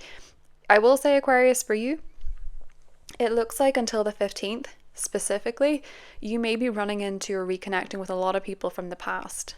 And that can be a theme throughout December with Mars retrograde in your partnership relationship sector. But generally with Mercury retrograde in your 11th house of friendships, it's quite a time for you socially where you may reconnect with people or just run into or hear of people from the past that you used to have solid past connections with. There's a full moon in your 5th house, Aquarius, on the 15th. It's squaring Neptune in the 2nd. For some of you, this could foretell a pregnancy, a birth, with it being in the 5th house. For others of you, it can be falling in love. It can be also leaving a love relationship. It can be perhaps a lot of creativity coming to the fore or a creative project in full bloom. Can also be a time when you're attending a party. If you are attending a party, Aquarius, be very mindful of drinking too much or what it is that you're drinking or watch your drink. I know that sounds very normal advice, but just be mindful with that square to Neptune. That can be a time when you're having so much fun that you sort of forget how much you're drinking and then you feel awful the next day. Or with Mercury stationed at the 11th house, you have a miscommunication with a friend because you're both inebriated or something like that. Or it can be that perhaps you're feeling a bit confused about, if you're dating someone, maybe a bit confused about their morals, their values, their ethics. Can also be a time where creatively, if you're investing in a creative project, you might not be so aware of how much you're spending as well, Aquarius, or maybe spending money on your children. You might sort of go through money like water kind of thing. That's particularly so because Neptune's going direct in Pisces, your 2nd house in the 7th. And with Venus being in your sign that day, that could be a day where you really spend money on a lot of things that you love and you make a significant hole in your pocket. Neptune's very dreamy and rose tinted, so you may feel like money actually does grow on trees, albeit Saturn is there. I think that for a lot of you, you could find in that day you see lots of different things that you like and you might want to buy lots of different things. The sun enters your 12th house in the 21st, and you may start to turn your attention inward. You might feel a little bit more introverted, a little bit more self-focused, albeit Venus is in your sign, so you come across very well socially, but you could just be feeling a bit more tired, a bit more like you want to rest, you want to retreat, you want to take some time off around the 21st, with the sun entering your 12th house. Now the Jupiter-Saturn square that's happening on the 24th, Jupiter being in your 5th house, Saturn being in your 2nd, you might have a lot of parties you can attend, a lot of fun that you can have. You might be having a baby, you might be pregnant, you might be expanding your life in that way, you might be getting a lot of joy from your kids, but you're also acutely aware, or your love life as well, you could also be getting a lot of joy and fun dating and things like that. The square to Saturn in your second house, though, is saying that financially speaking, you might not, regardless of your situation, you might feel that you have to be a bit more frugal with your money or a bit more wise with your investments. You may also find that although there can be something or someone in your life that's a lot of fun and a lot of joy, are they, or is it, in line with your morals and your ethics and your values? That may also be something you're finding as a challenge. You could be dating someone that you really, really, really like, but you might have different values or priorities. Or, you could be expecting a baby and you could want to buy them all the baby clothes under the sun, but you're mindful of the fact that you're going to have this baby as a financial responsibility for at least 18 years. So you're having to save and you're having to be more frugal or something of that nature. Essentially, Jupiter in the 5th house, a lot of fun, a lot of joy. The square to Saturn in the 2nd is, it's going to cost money though, and money doesn't grow on trees, is the energy of Saturn in the 2nd. I know that Saturn can be a little bit of a party pooper. It is your traditional ruling planet, and you know this, but it can be kind of more leaning on the frugal side and having to be mindful of your financial situation while having a good time as well. The new moon in your 12th house and the 30th is a blue moon. I think for a lot of you, you might be wanting to try something different when it comes to healing, or, working on something a little bit differently behind the scenes. You could be interested in alternative medicine or something holistic, or you could be indulging in something quite spiritual behind the scenes or privately. Some of you could be beginning something privately. Aquarius behind the scenes could be something that makes you money because it is ruled by Saturn in your 2nd house, or you could maybe have some new values or priorities in your life, and that'll be different for all of you, but it could be that a new priority or something that you're wanting to commit to is requiring you to initiate something behind the scenes or initiate something privately that you can sort of work on in peace without being disturbed. Aquarius could be spiritual in nature or healing in nature. That's what I have for you. I hope you have a great month, and I'll talk to you soon. Hi Pisces, welcome to December 2024. This is your horoscope for the month ahead. So Pisces, there's quite a lot of focus on your career this month. Right up until the 21st, the sun is in your 10th house, which brings focus to your professional life, your professional goals, your career, your public image, your public status. This may be a month where you find yourself in the spotlight for some reason, or you find yourself more visible in your career. You might also be seeking a new beginning when it comes to your professional life. So around the 1st of December, maybe set some intentions of what you want work-wise. Maybe some of you are looking for a job. Maybe some of you are looking for a new career path. Maybe some of you are looking to start a new business, whatever the case may be. I don't think, Pisces, that you're necessarily so optimistic about this. The Mercury retrograde is happening in your 10th house and is going to be retrograde until the 15th. And there is this with the new moon and the Mercury retrograde cycle, a squaring off with Saturn in your 1st house, which just to me is giving me the impression that you're not necessarily feeling so optimistic, you're not necessarily believing in yourself so much, and you're not necessarily feeling so you feel like you're putting in a lot of work to what you're doing and maybe not necessarily seeing the reward. You may have a little bit more limited thinking with the square from Saturn to Mercury and to the new moon. However, there can be moments where you feel a little bit more optimistic and hopeful, thanks to the opposition with Jupiter, which is also a mutual reception. So on one hand, Pisces, you can be swinging between being quite optimistic about what you can do work-wise, particularly if you're doing it from home, or you may also be feeling a little bit more possibly quite insecure with the square to Saturn in the 1st house, or quite limited, or you're putting in a lot of hard work and it's not necessarily paying off as much as you wanted it to. But the truth of the matter is that even if there is a sense of insecurity or limitation, you're probably not going to give up with that square to Saturn in your 1st. Saturn in your 1st means that you're determined to commit to things for the long haul. You're less likely to quit. With Saturn in your 1st house, you're likely to want to stick things out and work hard on them. And when Mercury goes direct in the 15th, you may find from the 15th onwards that you're getting clarity when it comes to work. Maybe even on the 5th of December, the Sun Mercury cazimi, you get clarity on what you need to do work-wise, where things are going work-wise, and you may start to feel that you're a little bit more certain or sure of what you can or cannot commit to. But I do think if you're looking for a new job or a career or some sort of change in your career, the new moon is a great time to set intentions, Just be mindful that some of you will either, depending on your personal chart, really limit yourself, or some of you will go for the moon. You know, it's you're either connecting with the Jupiter or the Saturn aspect of this, depending on your degrees more. But for a lot of people, they're feeling both. So, as I say, you can be quite optimistic on one hand, be more open, and then also feel a bit limited. And that is also a challenging aspect of the Jupiter-Saturn square that's coming up on the 24th. Pisces, you felt this at the end of August. Essentially, with Jupiter being in your 4th house, there can be a lot of blessings and expansion and growth when it comes to home, when it comes to family. For some, that can be expanding your family through pregnancy, through having children. For some, it can be expanding your home through renovation or extension. For others, it can just be that your family are having a good time. You're noticing good things happening in the life of your family members. With the square to Saturn in the 1st house, maybe you're feeling a little bit like the wet blanket at times. You're sort of a little bit nervous or unsure or concerned about what you can commit to or how much hard work you're having to do. Or you may notice, one thing I will say about this is that you might feel as though a lot of good things are happening for the people around you, but not necessarily for you. You could feel a little bit limited while you notice the people that you live with or that you or around are growing and expanding. You may feel a little bit limited, or you may be finding that perhaps, if it's a pregnancy, you're feeling some physical limitations or restrictions. Maybe you're at a Christmas party and you're heavily pregnant and your family are having a great time and you're sitting in the corner feeling a bit uncomfortable.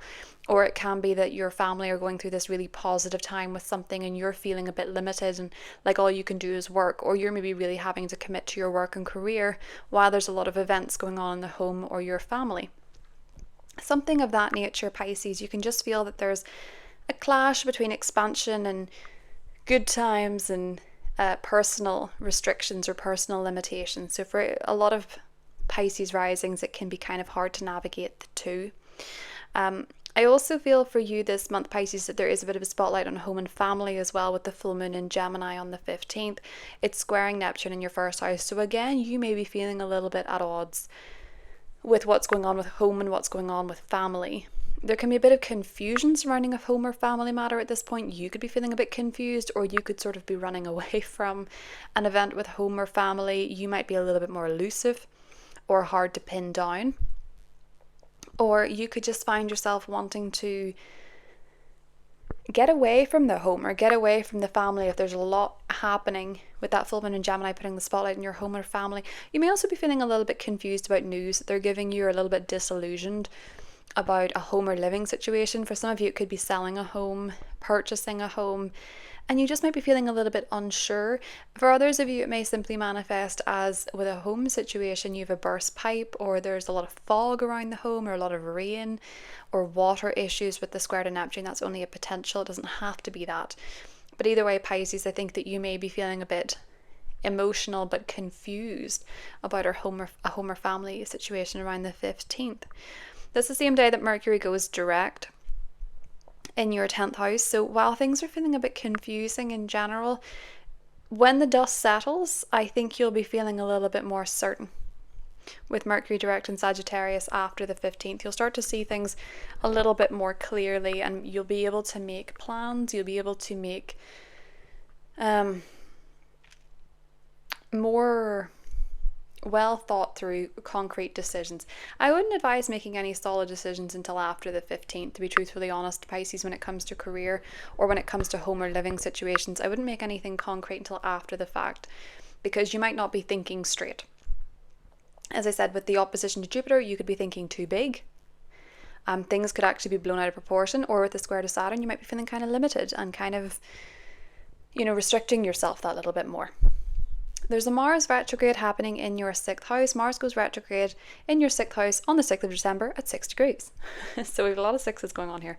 But simply for you, Pisces, with Mars retrograde in the 6th house, you're starting to rethink generally how you work, the services that you provide, the role that you play, how much energy you're giving to these things, and where it's draining you or where it's re-energizing you. You might have to redo some work. You might have to repair some mistakes in the workplace.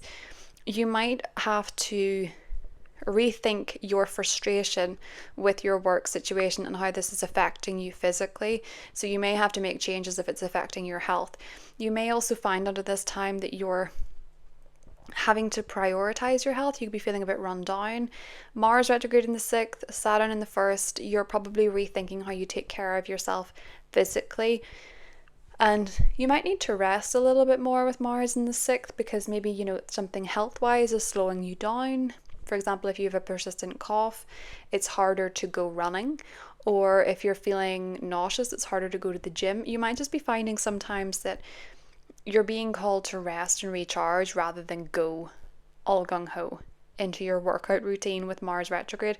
But you might also similarly pick up an old exercise or exercise routine that you used to do, because Mars can sometimes pull us back into the past.